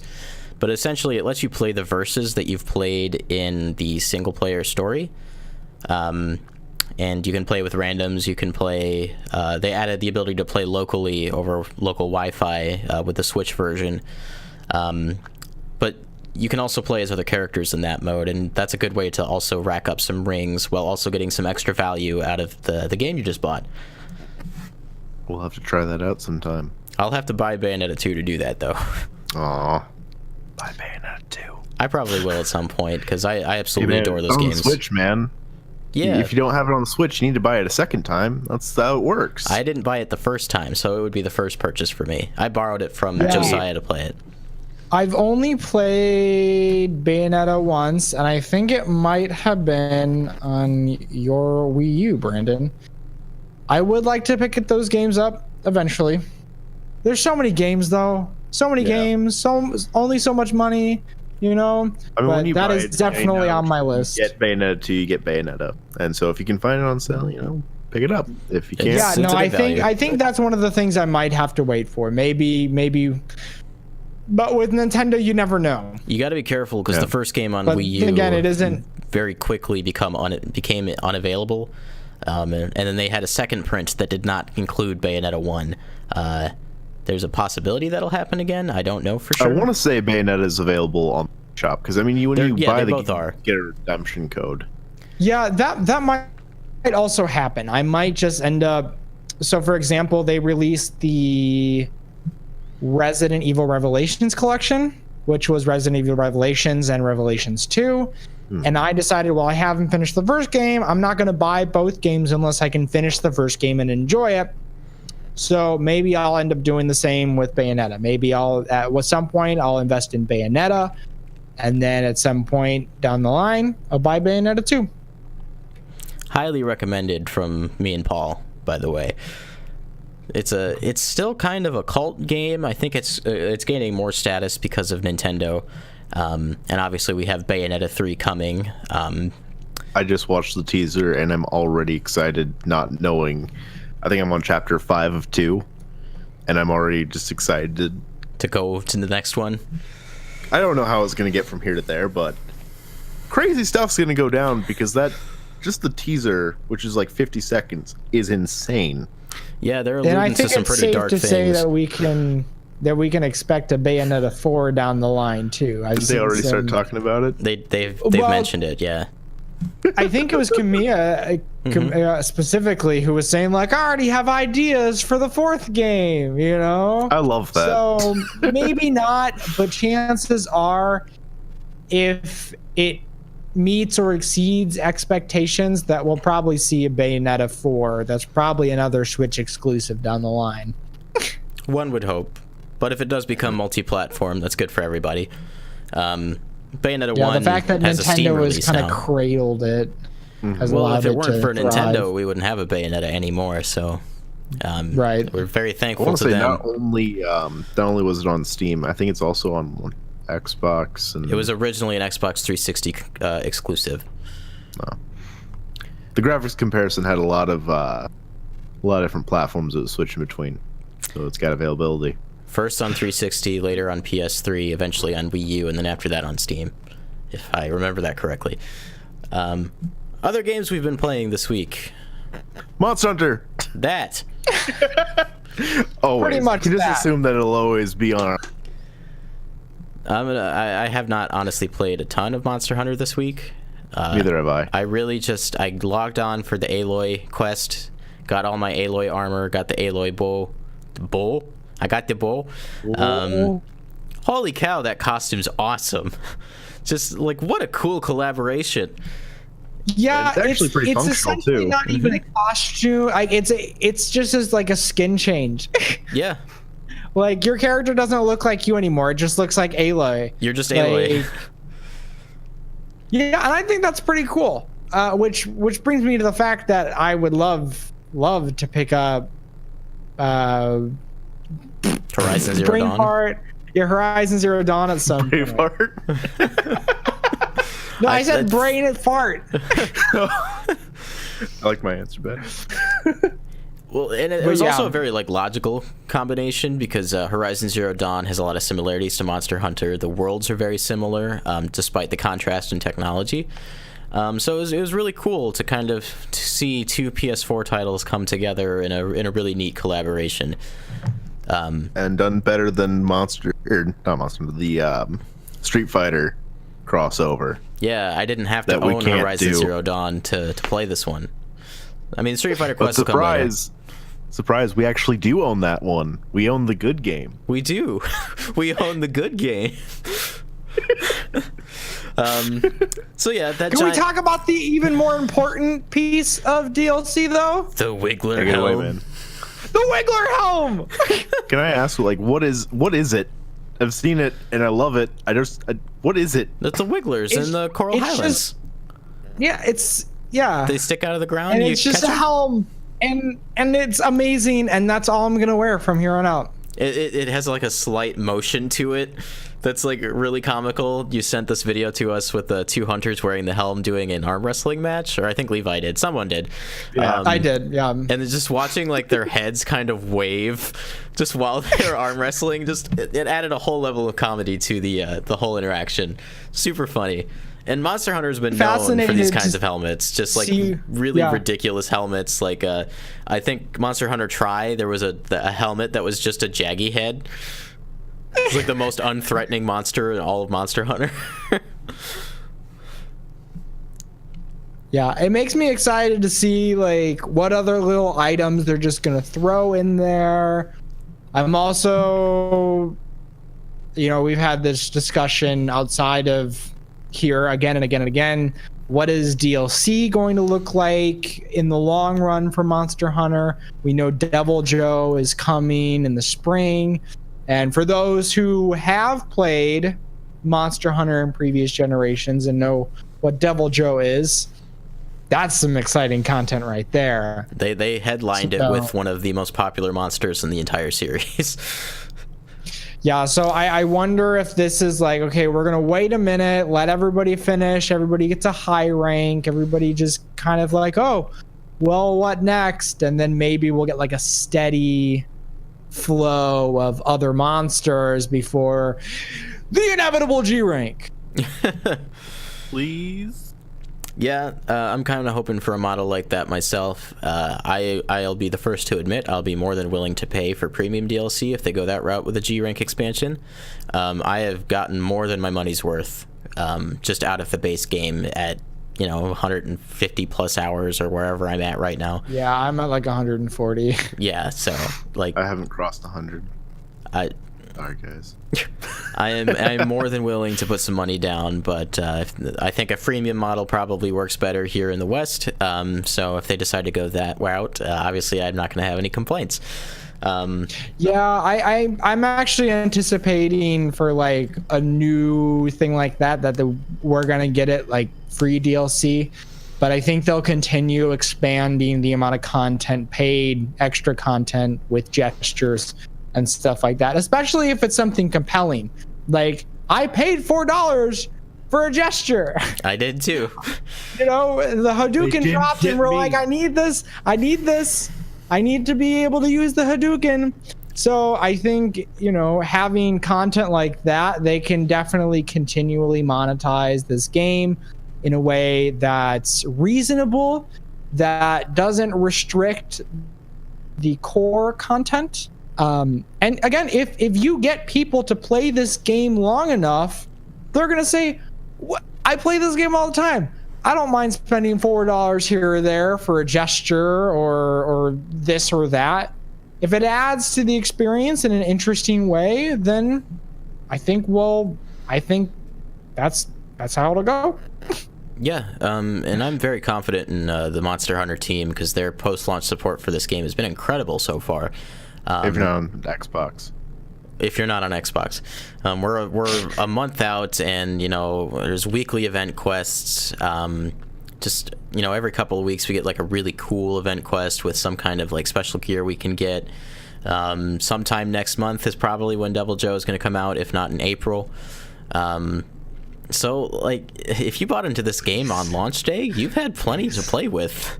And the support's been really strong, stronger than it's ever been. So I am very grateful to Capcom for that, and we'll continue to support this game going through the year. And that's my piece. Yeah. Other games Any we other played? games split?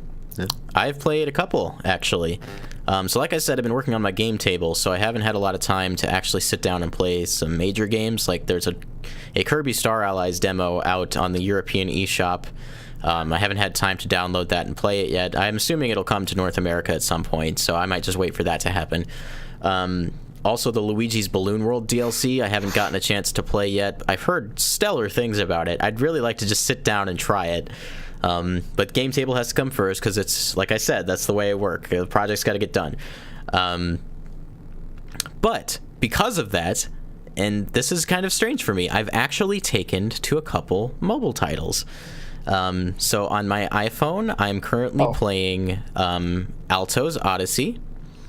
And Alto's Odyssey is a sequel to a game I've played also on my iPhone called, I think it was Alto's Journey was the original, or Alto's Adventure, one of the two. Basically, you're playing as a like a farmer or like a shepherd, a herder, someone in that kind of role.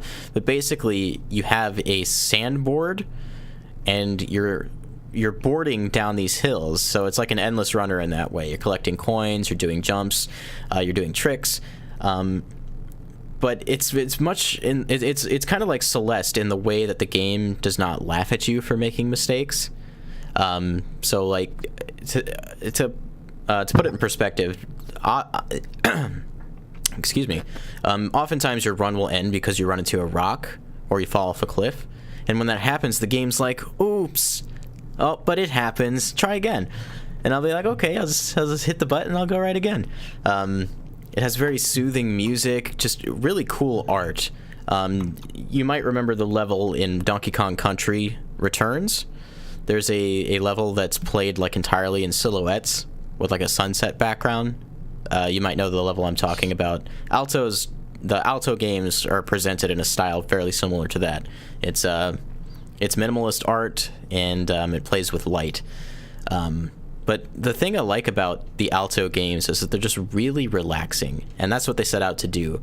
There's actually a mode in both of the games called Zen mode, where you swipe right on the title screen, it goes into Zen mode, and basically you play the game with no limits, no distractions. It focuses on the music and ambient sound, and there's no scoring or anything. You just play and you relax. And I really, really like it. It's just a really mellow game.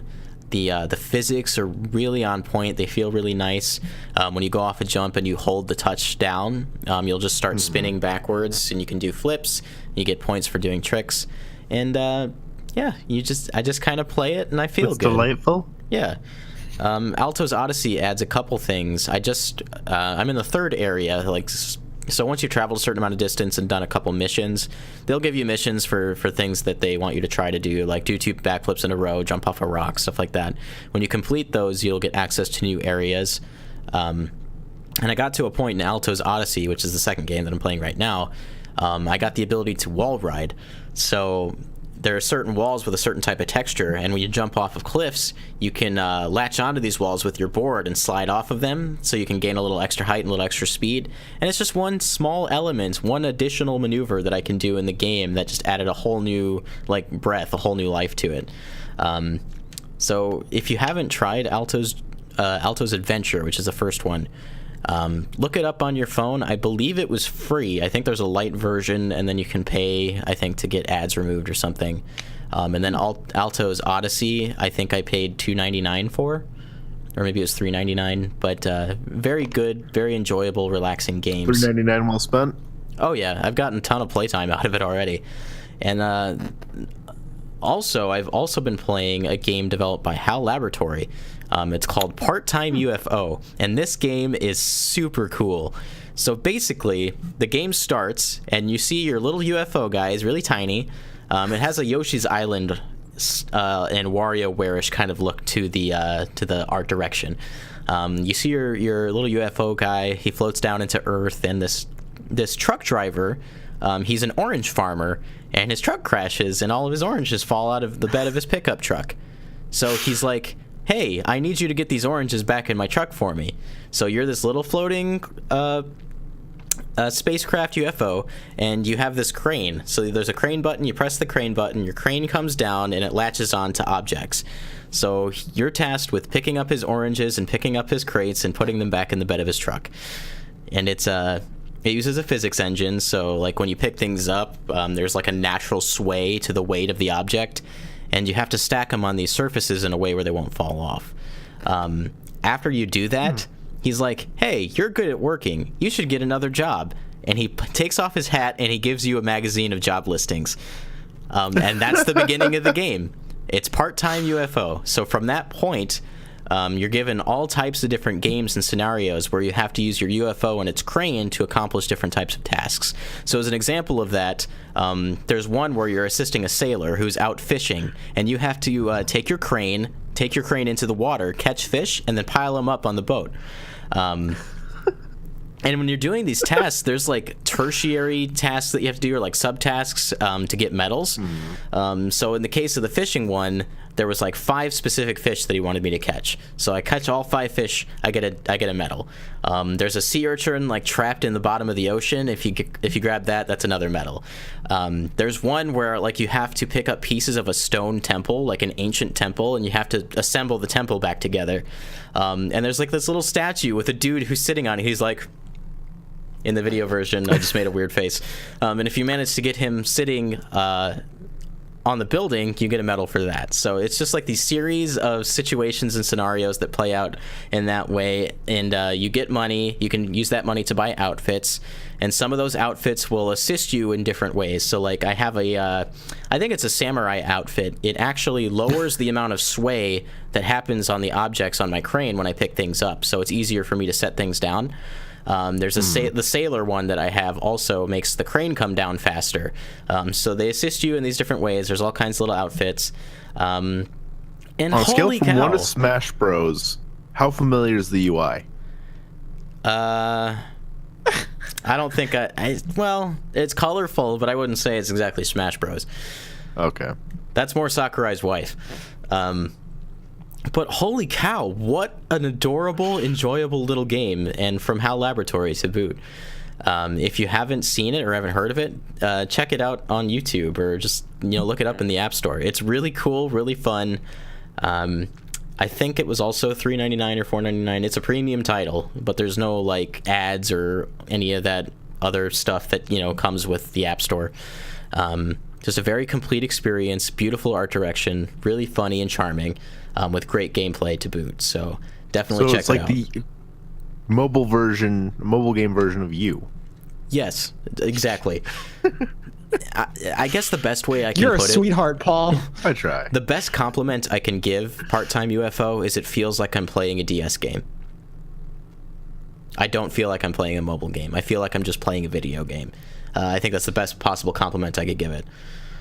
See, and I think that's just a testament to good game design, is when you can craft a game that doesn't, again, like a lot of mobile games get a bad rap because, well, a lot of them are not very inventive. They're just very basic. A lot of them take the same formula. They don't think out of the box. But there are a handful of those mobile games that they play to the limitations of the kind of technology that you're using, the input that you're using to play these games. Another game that I won't get into it, but there's 3 of them, is The Room. Oh, I love those games. And yeah, I finished the first 2. I still haven't finished the 3rd one. I'll get to it eventually. But they play to the fact that you are playing on a touch screen and that you got this phone, and it makes it really a special experience. It's where you're like, well, I'm glad I'm playing this on a little touch screen as opposed to like playing with a controller on a large like HD screen. The interface is incredibly intuitive, and it's built from the ground up for that kind of game interfacing in the first place. You could play Part-Time UFO on a controller, and it would probably have a similar, if not better, experience. But I think the style of gameplay that you're doing does lend itself well to a mobile experience. So in that way, it fits the bill pretty well. Plus, it's HAL Laboratory, and the people over there are geniuses. On the title screen, like before you've picked a mode, there's actually a little cameo appearance from Box Boy, which is another HAL Laboratory property. You can find those games on the 3DS, and if you tap on Box Boy, you actually unlock a Box Boy outfit for your UFO. Okay, I totally missed that. Did you mention that it was HAL Laboratory earlier? Because I might have missed that. I've said HAL Laboratory at least 4 times now. Okay, fantastic. HAL Laboratory. Now they got sponsors because we said it 5 times. Yeah, I mean, I was already interested in this game when you were talking about it, but now that you say HAL Laboratory, and oh wow. I think I'm gonna check this out. I can't wait to keep playing it because it's very charming and it's really fun. Definitely check it out if you haven't. I think it might only be on iOS right now, but it's coming to Android very soon. I'll have my day to shine. Yeah, when it comes out, definitely try it. I think you'll definitely like it. Okay. So that's my very unusual experience with gaming this week. Any other games that we've played this week? Are we ready to move on?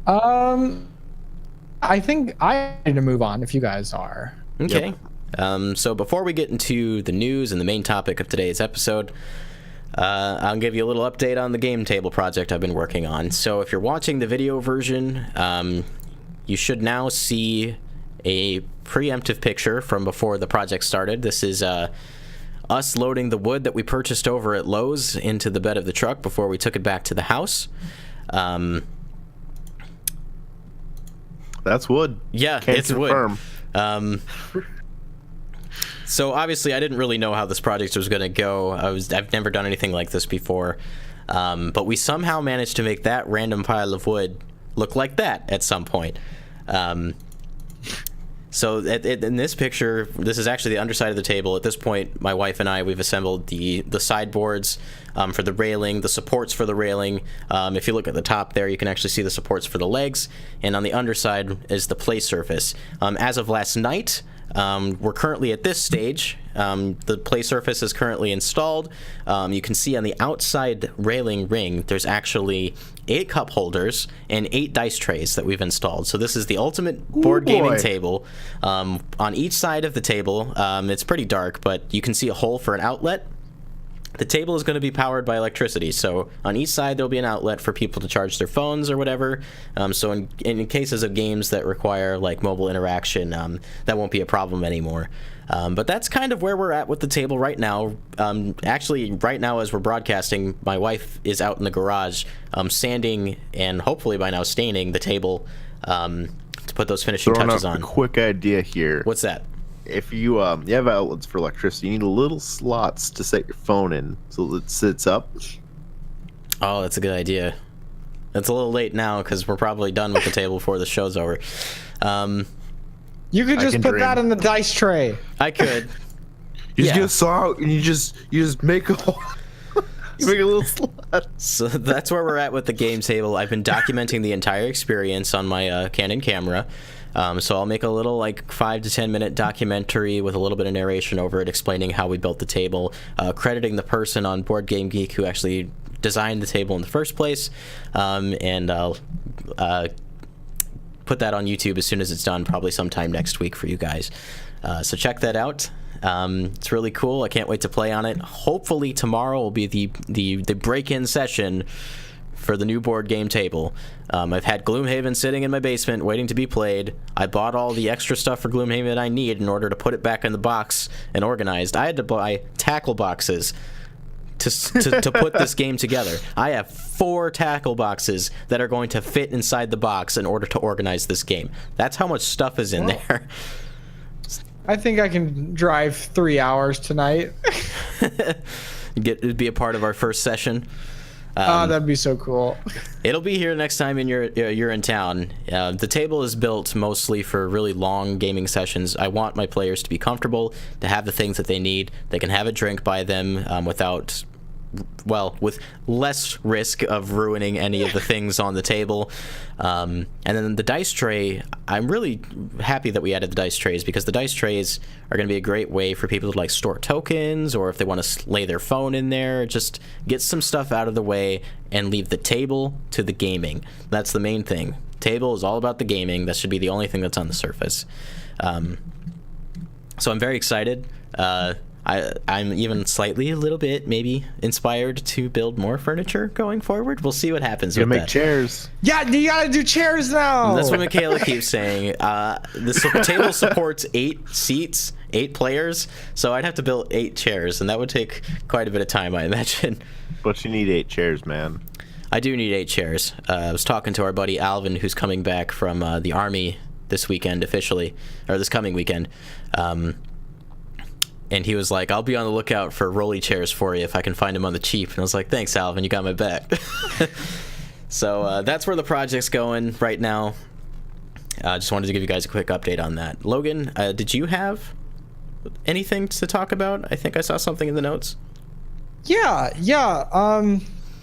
I think a lot of what I wanted to talk about coincided with what we were talking about when you started talking about voice acting, but I think we could expand upon it just a little bit. I just want to talk about a little bit about my experience with not creating furniture, but creating music. The longer that you listen to this, the more I will probably mention music. It probably won't be a regular main topic on this here, but I will mention it. I think eventually I actually would like to start a separate podcast with some other more musically oriented people. Something a lot more condensed. I'm not offended at all because I know nothing about music. Right. I listened exclusively to one label. Okay. You can see an electric guitar in the video version behind me. That's a lie. Don't believe that. Anyway, so one of the things that I love to do is to create music. And being creative, it's not surprising that I'm fickle. A lot of times I'm depressed and experiencing anxiety. And I'm not sure. Sometimes I want to like say that that's because I'm a musician, that it was just inevitable that I was this way.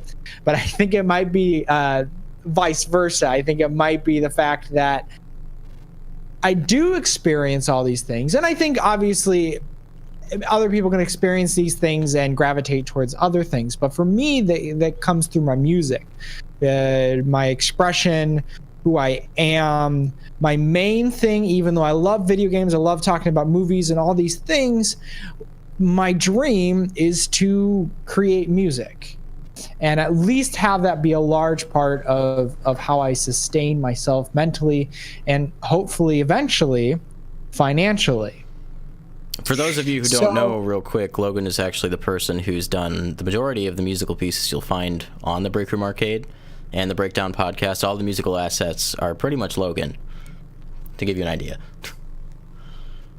So, but I think this can be applicable to anybody. It's the fact that we all want to do ambitious things.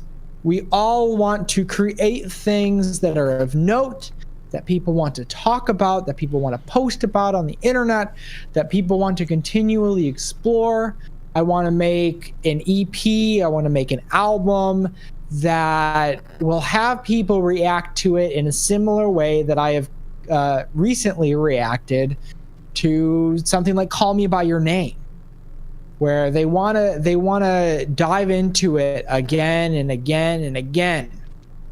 And I'm saying all of this because these are my expectations and my standards for my own work. And sometimes, a lot of those times, those standards can get in the way of actually making something. You guys have probably found yourself in similar situations with other projects. Yeah. Where you see and you understand that this thing is good for this reason. And wow, I want to make stuff like this. I want to make something as amazing as this. I want to feel this way about my own stuff that I do about other people's stuff. And that's gotten me into a trap of never finishing anything because I'm too big of a critique of my own work. And then I also don't acknowledge the current limitations that I have. Limitations such as musical ability. Not that I think that I'm a bad musician. I think I'm quite a talented musician, but not in every way. My main thing is singing. I can sing. I feel like I am a very competent vocalist. And I digest a lot of singer-songwriter stuff, so I feel like I'm a relatively competent singer-songwriter, although that might, how can I say that and how would anybody believe me? Because I don't have a lot of music out there. Some people who know me might agree, but nobody else would necessarily know that because they haven't heard me. So it's a struggle against expectations and against limitations. So in my limitations, what do those look like? Limitations such as, one, my musical ability. So I'm a great vocalist. I have interesting song ideas, but what do I lack? I'm not a great guitarist. I don't have the best audio equipment ever. I currently have a single microphone and a very basic audio interface, something that I'd like to change, but I can't change right now. And that shouldn't keep me from making music, shouldn't keep me from creating just because what you have is not what you want. For you guys, that may look like, well, I don't have the proper plugins for After Effects, or I don't have the proper... There was this whole thing in the DM department at Greenville where couldn't really afford really great equipment. We had very, very basic entry-level cameras, and one of the slogans, I guess, or I guess not really a slogan, but the general mentality is you do what you can with what you have, and then when you actually have better equipment, generally students that go through this department make better things. They've learned to work with such severe limitations in what they had access to that when they're able to kind of have better equipment, bring more vision to life in a better way, they tend to shine even more. Yeah. So this is something that I've been exploring. And so ultimately, all of this is leading up to the point of how do I and how do we move forward given the fact that we don't have as much money as we'd like. We don't have the equipment. We don't have the know-how. Not that those things are off limits forever, but learning to move forward and learn other things that you can control to make sure that you are creating something fantastic. And ultimately, I'm not terribly certain what I want to say to you guys, what I want to say to myself. It's more of a moment of self-exploration, exploring these ideas, because if you don't ask the questions, you'll never find the answers. So I think just hearing Brandon, talk about his experience in this web seminar with Steve Bloom, we all have these struggles.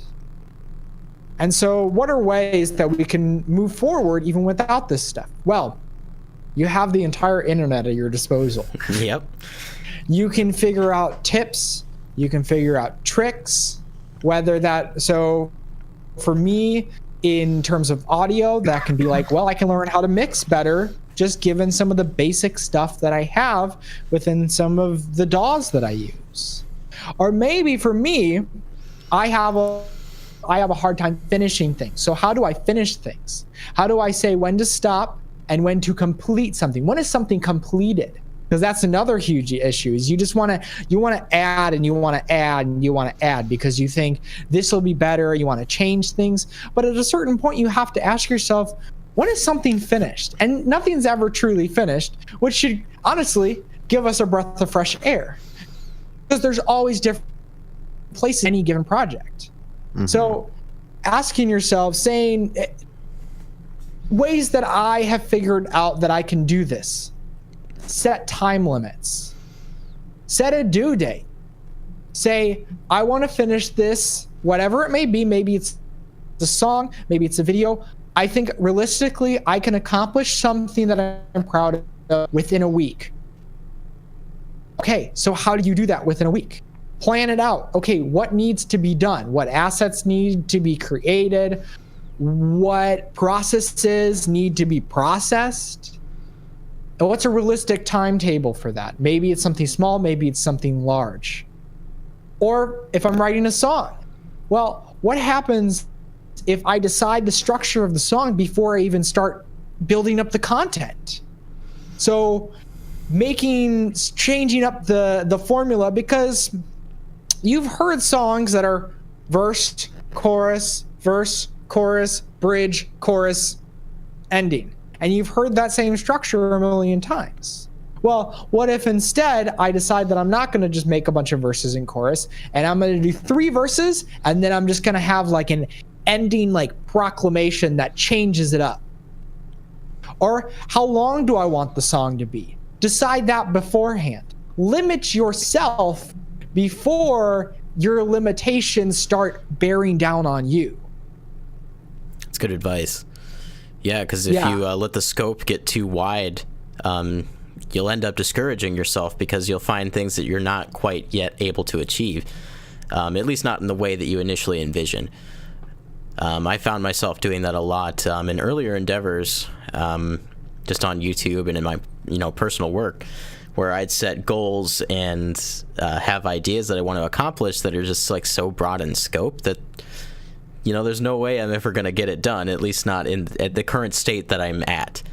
So like you said, learning to put those kinds of limitations on yourself make tasks seem easier and are often more motivating, because you can get that thing done, and now on the next project you can worry about doing that thing that takes it to the next level.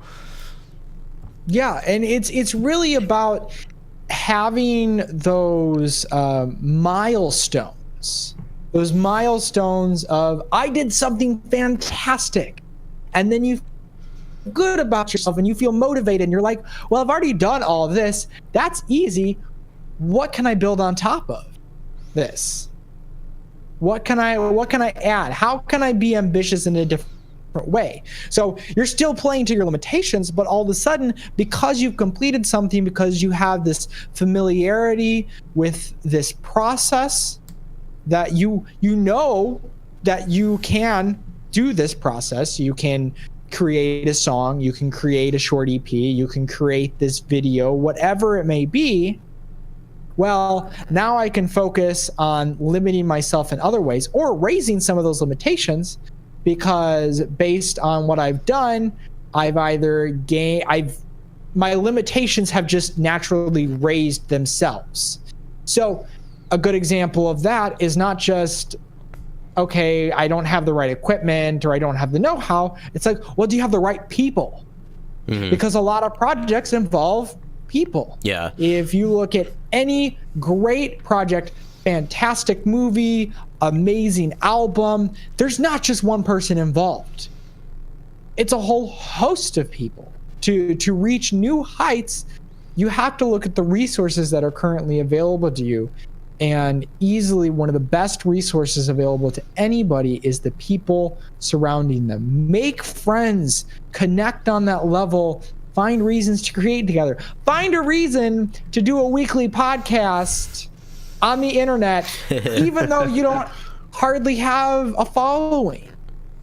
You know? You never will have a following if you never start it. That's another limitation. It's like, who's listening?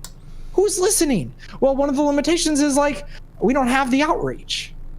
But that's okay. Find other reasons to do it. Because if you never do it, you're never going to get there in the first place. Right. So you have to find those limitations. You have to play to those limitations. And so specifically for me right now, I want to push myself. So I said, I'm going to create an EP. How am I going to get that done? I'm going to set a due date. A few months in the future, I want to finish an EP, 4 or 5 songs by this date. And that's currently the plan. What's and now the date? I don't want to say yet because because it's so up Fair in the enough. air, it might get pushed back. But personally, we'll talk about this. I don't want to set expectations for the general audience. Mm-hmm. But and there's other people I have to consider to work with as well. It's if I want to make this happen, I should also be looking at getting other people involved. Like a bass player. Like a bass player, Donald Davis, or other people that could be considered producers, people who'd be saying, stop, don't be an idiot. Do this. Oh, here's a cool sound. Throw this sound in that I never would have thought of that might enrich what I'm trying to do. They might see something in the project that I don't see. A sound that might express a certain idea. People are your most valuable resource. I think there's a hierarchy of resources, and number one is finding the people. Make those connections, those personal friends, those business connections. It will take you so far just knowing the right people who know how to do the right stuff or have access to the right things. They hone you, you hone them. Yeah. That's the kind of relationship we have right here between the three of us. We're a community of creatives. Mm-hmm. Growing together. Oh, we're all blossoming. It's so beautiful. Love you guys. In the interest of time, I think we might have to cut our news section down a little bit short, but for the namesake of the episode, I do want to talk about the 1-year anniversary of the Nintendo Switch, which will be here in just a couple hours. So, to kind of kick off this conversation, I'll open it up here with you, Paul. You were kind of late to the Wii U life cycle, which was not the strongest gaming era for Nintendo. Given that, what were your expectations for Project NX before we knew what it was? When I say the opposite of the Wii U, I don't mean like hardware-wise, because it was a platform. It was a solid platform. The thing where I felt it fell flat was in software. It had an occasional title here and there, but nothing like super compelling. And that's something that the Switch, the reason for me why it's so successful is it did the exact opposite. Right out of the gate, you have Zelda, and then they had, just all over the horizon for this first year, there's been something to look forward to at every point, where like with my Wii U, I think at this point I have 8 games. When you consider how long I've had the console, I've had 8 games for my Switch in half a year. Yeah, that's a stark contrast. That's everything I wanted from this thing. Is I wanted to be compelled with software. I wanted my wallet to hurt. And does it? Does it hurt?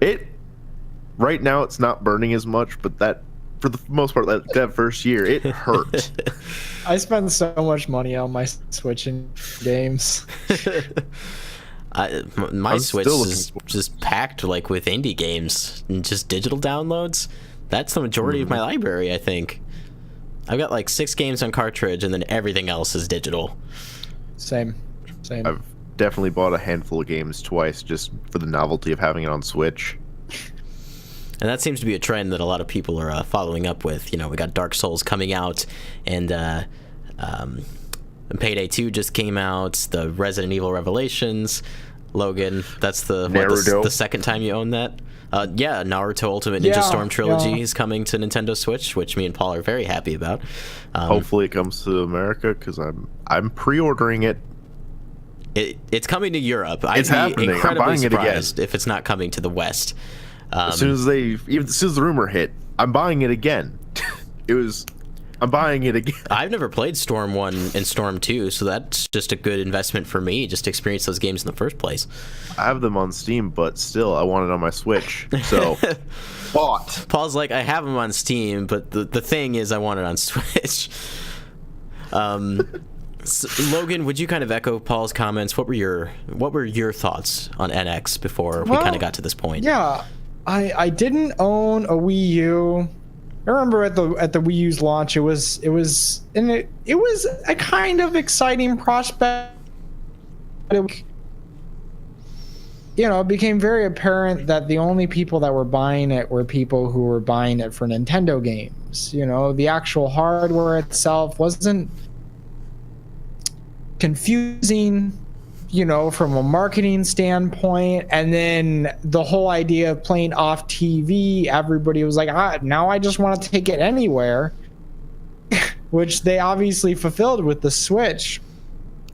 So I want to say, like, going into the Switch, before the official reveal, there was a bunch of rumors. I was very skeptical at how it would do and how much I personally would want it, because if it did well, chances are it would get a lot of support, specifically from Nintendo. Nintendo's like, well, we don't have to think about the next thing because we can invest in this thing, where at the Wii U was like, oh crap, where's the next thing? They didn't even put games on it. We did not swipe right on the Wii U. So with the Switch, we're not looking to the next thing. There are occasional conversations like what comes next, but we're still like, I hope it's still a Switch. That's good perspective, because in the case of the Wii U, you were right. Yeah, it was like we got the Wii U and we were like, maybe this isn't what we wanted. But with the Switch, it's like, now we want everything on Switch. Right. We're like, what's next on the Switch? Yeah. When's Metroid Prime 4 coming? When is Animal Crossing? Where's Super Smash Bros. For Switch? Why can't we play Super Smash Bros. With our friends at the mall or wherever else you meet. Wii U was basically just my Smash 4 machine. That's all it is for me right now. Yeah, because like even like games like Mario Maker are kind of dead on Switch. And that's like outside of Smash, that might be the only other like truly compelling title you'd want to get, maybe other than the Zelda remakes. Because if you wanted to play Breath of the Wild, well, you probably just bought a Switch anyway. Yeah, and if you want to play Splatoon, the superior game is on the Switch. Mm-hmm. And Mario Kart 8 is now available in a better package on Nintendo Switch, and that's happening with a lot of the core titles. Extra content. Yep. Tropical Freeze is coming to Switch with maybe not so stellar extra content, but whatever, it's still a great game. And they're still making Switches, so... Yeah. We've already... Okay, so let me put this in perspective for you guys. Switch ended up at like what? Wii U ended up at like 11 million 14? lifetime. Oh, might be or no, 11. you're right, it's 14. And Switch has already surpassed that. It surpassed that before its first year ended. That's an incredible turnaround for Nintendo. Guys, so... the first year hasn't even ended yet. Oh yeah, we we're have still like 2 hours left. Like come like 2 hours and 15 minutes will They have can sell been a 2 year million- since I've had 2 it, million because I units literally that time, right? bought it at midnight, you know. Actually, it might have been at 11, so I think we might be an hour and 15 minutes away from my Switch birthday. So let me pose another question, and I'll throw this one at you first, Logan. What was the moment since Switch has come out, or since you've seen Switch, that you said, yes, they're gonna make it? I had inklings of it from the initial reveal. I think there was a lot of confusion and a lot of like maybe like amazement. Like, is this idea actually that bold? And then there was a lot of questions for like battery life and adoption, what kind of games were coming. But then, you know, we heard that like Zelda was going to be there at launch, and that was the point. I was like, great concept for a console, and we have what might be one of the most ambitious games of all time right at launch. And I was like, is that there's going to be continued support, and then if a lot of third-party developers start to jump on board, then it's a done deal. And very early on, the Switch launched, and we saw that everybody bought it. It was a Zelda machine for the first like 2-3 weeks. Mm-hmm. But that's how long it took for you to get through the game. You know, people were playing that game 4, 5, 6 weeks into the life cycle, and then you realize, wait a minute, where did all these other games come from?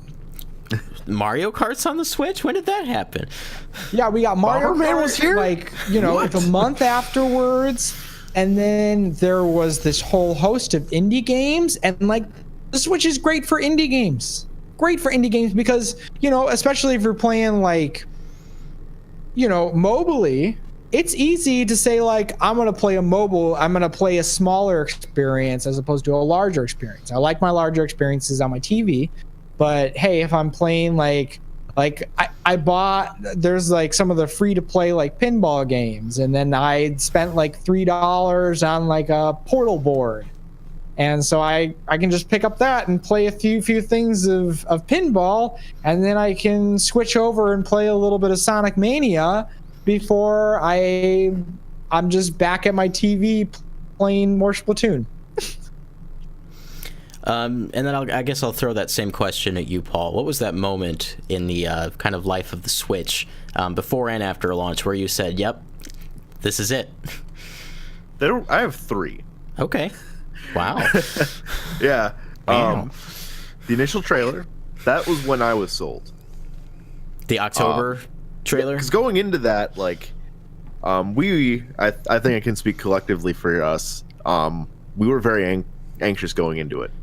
I remember the night before that trailer was very, announced. like, We were very wild. Yeah, we were all really anxious. We didn't know what to expect, and so it was. I was really worried going into it. I wasn't sure that this was going to be what they needed as a proper follow-up to the Wii U. I wasn't sure if they had learned their lesson, and as soon as I saw that trailer, I knew, hey, they had. So going into the second moment, That was my inkling. The second moment was when I go to pre-order it, and I started to realize once I couldn't find the Neon Joy-Con bundle that wasn't even available. Like, the pre-orders were just flying, and so I really I made a split-second decision to pre-order it because I actually saw it on GameStop's website, and it was available. And I'm like, I need to do this. I need to do this now. This thing is hot. People are in it.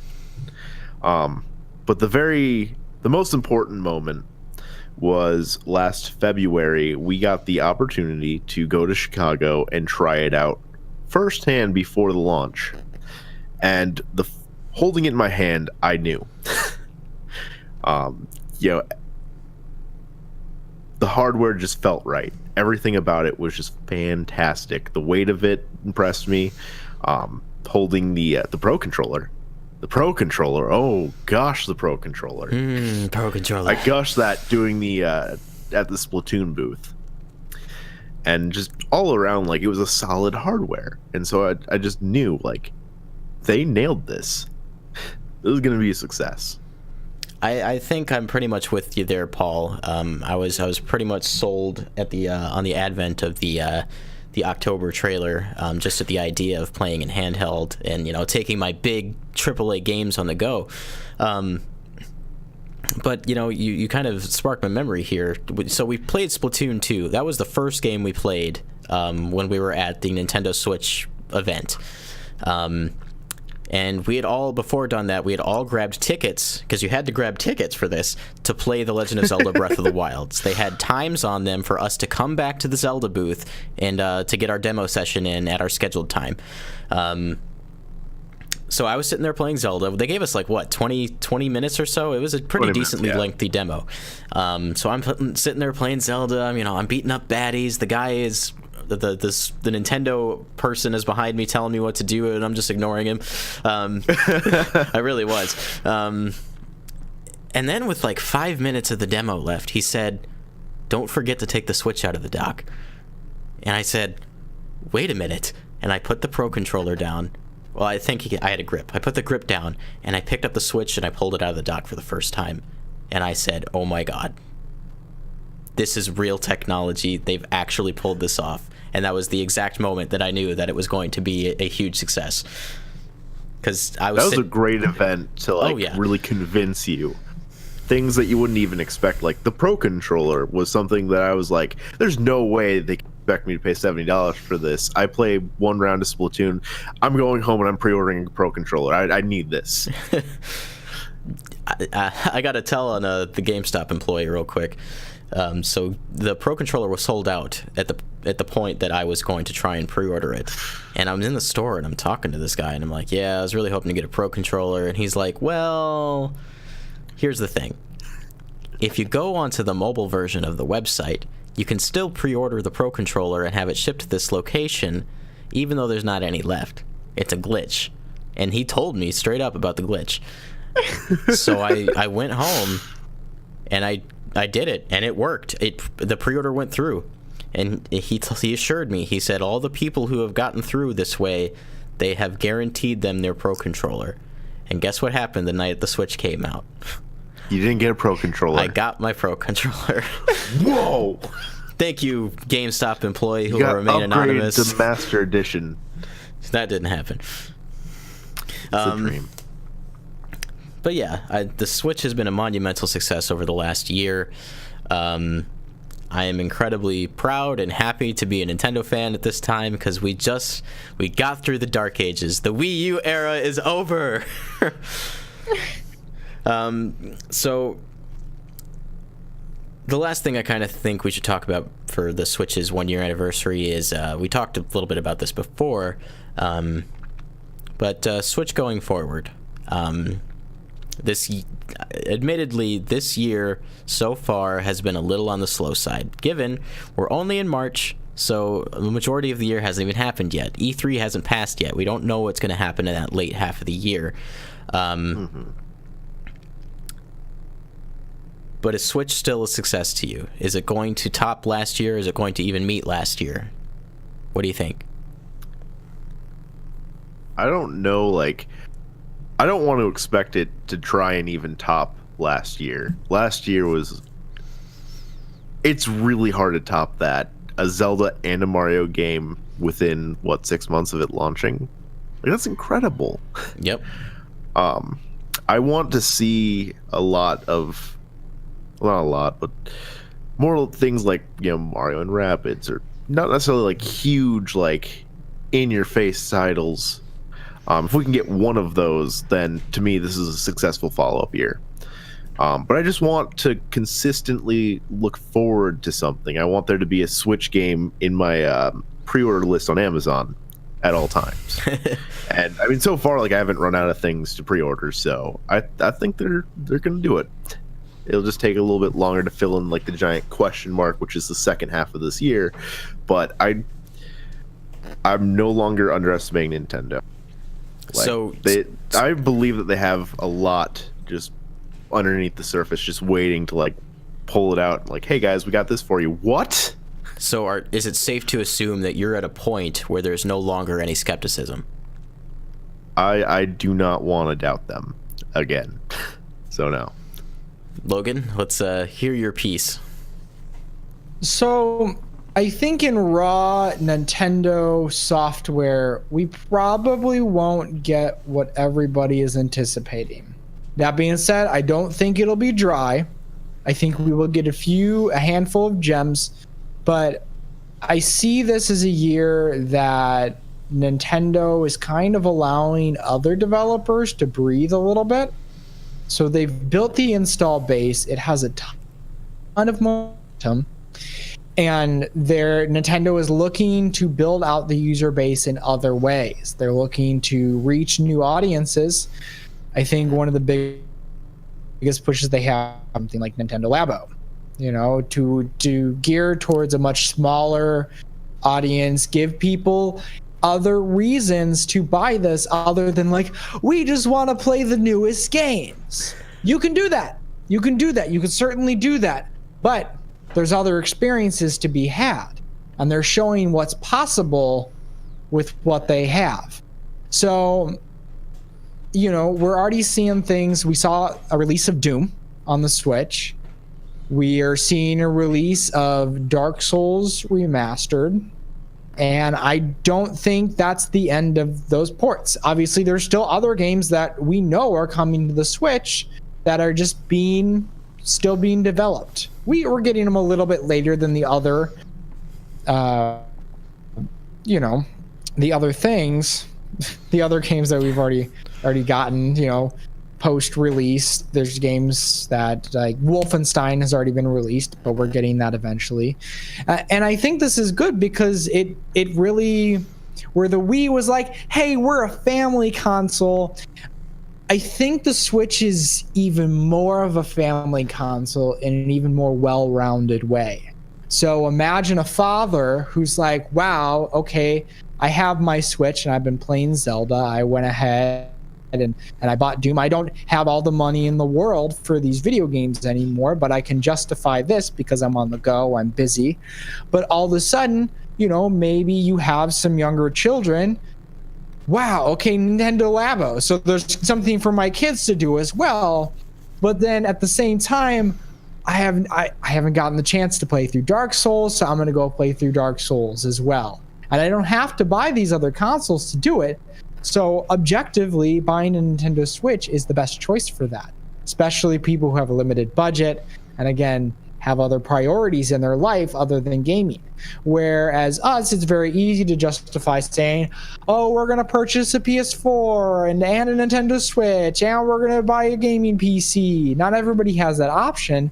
Mm-hmm. So you only have $300 for one console, and you have all these factors in your life. It's not all about having those dark experiences. It's about having something that is going to get used a lot and in a lot of different ways. It adds so much value to what you're doing.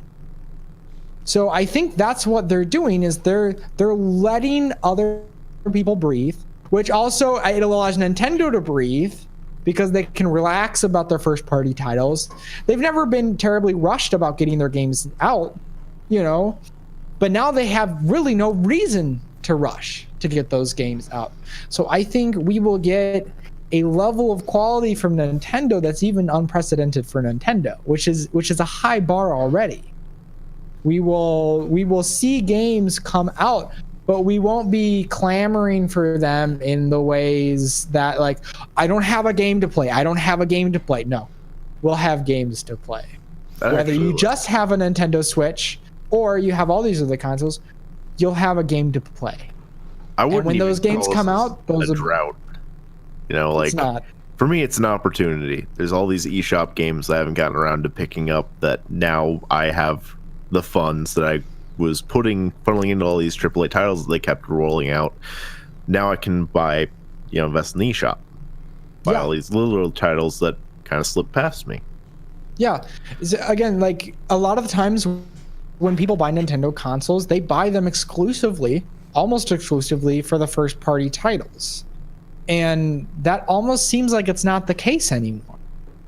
There's games that are selling really well on the Switch that are doing fantastically. And I think that will be true for other AAA third-party titles, that they have room to thrive on this Nintendo console that they might have just been crushed before by the amount of first-party content. It's daunting, but for one reason or another, it's like they have room to breathe, and people have a reason to pay for these versions that might not be as pretty as the other versions. Kind of bouncing off of that, a lot of people are saying that the Switch is Nintendo's evolution, or they're learning from the Wii U. But at the same time, I think they've also taken a lot of notes from the Wii era. The Wii was a console that flew off the shelves. A lot of people played because it had this really novel idea, this novel concept, and then a lot of those Wiis ended up just sitting on shelves, not getting played. But Nintendo's approaching a blue ocean with an idea that's not just novel, but it's more functional than it is novel. So we're here to play these games on the go, and I think ultimately that's going to keep those people from leaving their Switches on the shelves, and they're going to be out there and they're going to be buying those games, and those games are going to thrive. And I think that's why the Switch is going to be more, I'm saying it right now, the Switch is going to be a more successful console than Nintendo Wii. I believe it. Same here.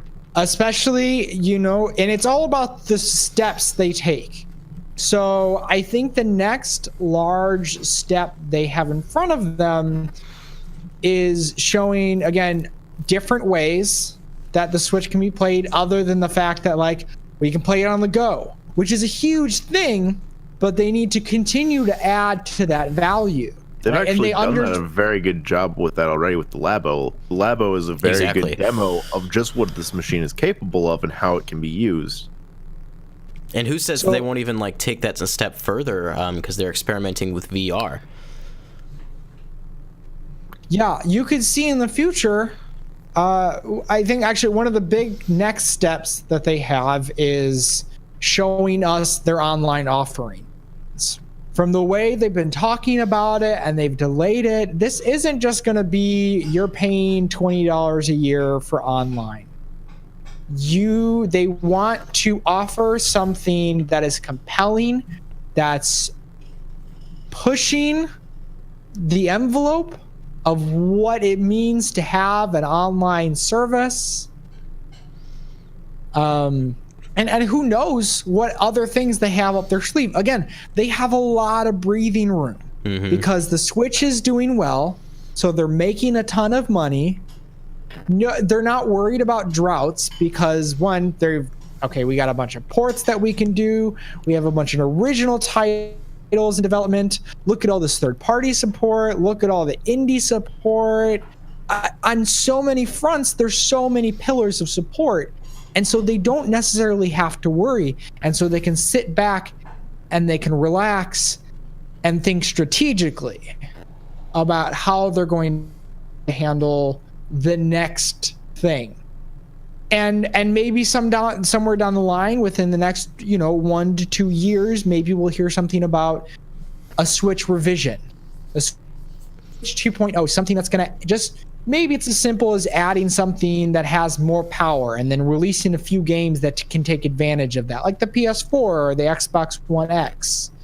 I think I wouldn't say it's out of the cards to see something, but that's something that's very basic that I could see them doing in addition to whatever else they have cooked up. Because who the heck expected Labo?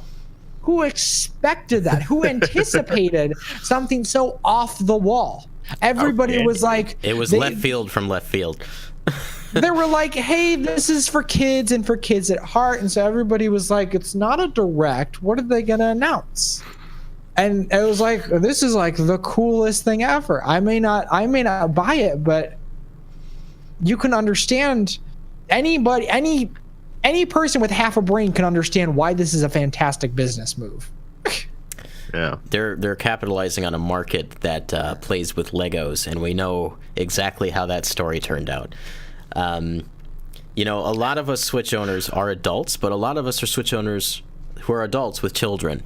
And I think not only does this serve as like a great business move, it's gonna push a lot of I don't know if it'll push hardware, but it's gonna push software. But it's just Nintendo's mission has always been to get people to play together and to have fun. That was their big mission during the Wii era, and I think they're succeeding even further with the idea of Labo, with adults and their children working together to build some beautiful things. Yeah. I mean, I've already seen examples of it. Actually, one of my favorite examples is Pierre from IGN. Oh, yeah. Who obviously, I think they make the joke on NVC that his house is like the house of 1,000 Joy-Cons. Because he has all the Joy-Cons and he has custom Joy-Cons, but he also has children. And so when they announced Labo, he was like, this makes sense. And I'm absolutely going to buy this because I have children, So it's another way for Nintendo to make money. It's another reason for families to invest in a Nintendo Switch, or multiple Nintendo Switch, or multiple Joy-Cons. It's just more reasons to buy more things, to have more experiences. Nintendo's pushing Switch as a console that they want to see multiple of in households. And that's already true in my home. There's 2 Switches here. There's one for me and there's one for my wife. And that's another reason I think that we're going to see numbers that even far exceed what the Wii was able to achieve. Because Pierre, I think, has 3 children, and each one of them has a Switch, I'm pretty sure. Something like that. And once we end up at a first revision for Switch, that initial model is going to become the one that you buy for your children because it'll be cheaper. It'll be the 2DS of this line of systems. So I think they're building something great as far as that is concerned. You give your Switch to your kids, but then you go get the new one for yourself. Yeah. We better have cloud saves by then. Oh, yeah. If that's not included in the online service, I don't know. Well, who's heading this up? I'm still waiting to hear about Virtual Console. I've been holding off on all these classic games that I want to play on my Switch.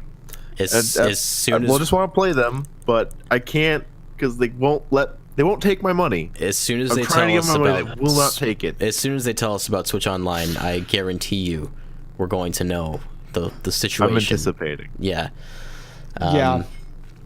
I think they'll just blow it out and open, boom, everything out there all at once, and everybody will be like, well, there's no way I'm not paying $20 a year for this.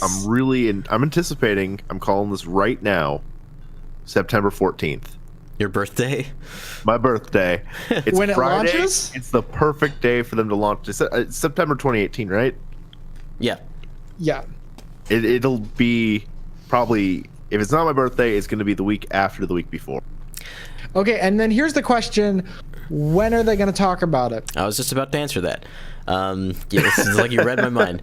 I anticipate, in much in the way that the year that the Wii U was revealed, they had kind of a Nintendo Direct dedicated to the Wii U the day before E3. I think we're going to see something like that happen. We're going to see the killer app that Switch Online is launching with, assuming that happens. I think it'd be silly if it didn't. And we're going to have a separate Direct dedicated to just detailing the online service I'm assuming will probably come before the game is revealed. And I think that's going to happen around E3 time, maybe before. You think they'll tease the game in that? I think they will. We have games specifically for this. I mean, I don't expect it to be like part of the main E3 presentation. I do think it'll be in a separate Direct beforehand, that they will tease that game, and then that game will be shown off in full at E3. Hopefully games. Hopefully games. I want to... For me, like, I really want to see different uses for this. I want to see them appeal to different people, different preferences, different play styles. So I'm really hoping for their sake that they don't roll out just one big game. You know, they've already got games there that can kind of fill those roles. We have Splatoon, which fills that kind of shooter competitive role. We've got Mario Kart, which is kind of that online party game. Same with ARMS. ARMS is a bit more competitive. I do think we need to see some more casual online experiences, Animal Crossing, and stuff like Mario Party. Give it to me. Amiibo Festival? Stop. It's not even funny at this point. Overall, last year was a fantastic year for Nintendo Switch. It was a fantastic year for games all around. I mean, it's a very good time to be a gamer, a very good time to be a Nintendo fan. Happy birthday, Nintendo Switch. Happy birthday. Tell us about the gold coins, please. Yes. Yes. We'll talk about that maybe next week. By that point, it doesn't matter. I want to thank you guys for watching. We went a little bit longer than I was expecting us to go this week, but a lot of good discussion here today. I want to encourage you guys to come back next week, Saturday, 1 p.m. Central Time.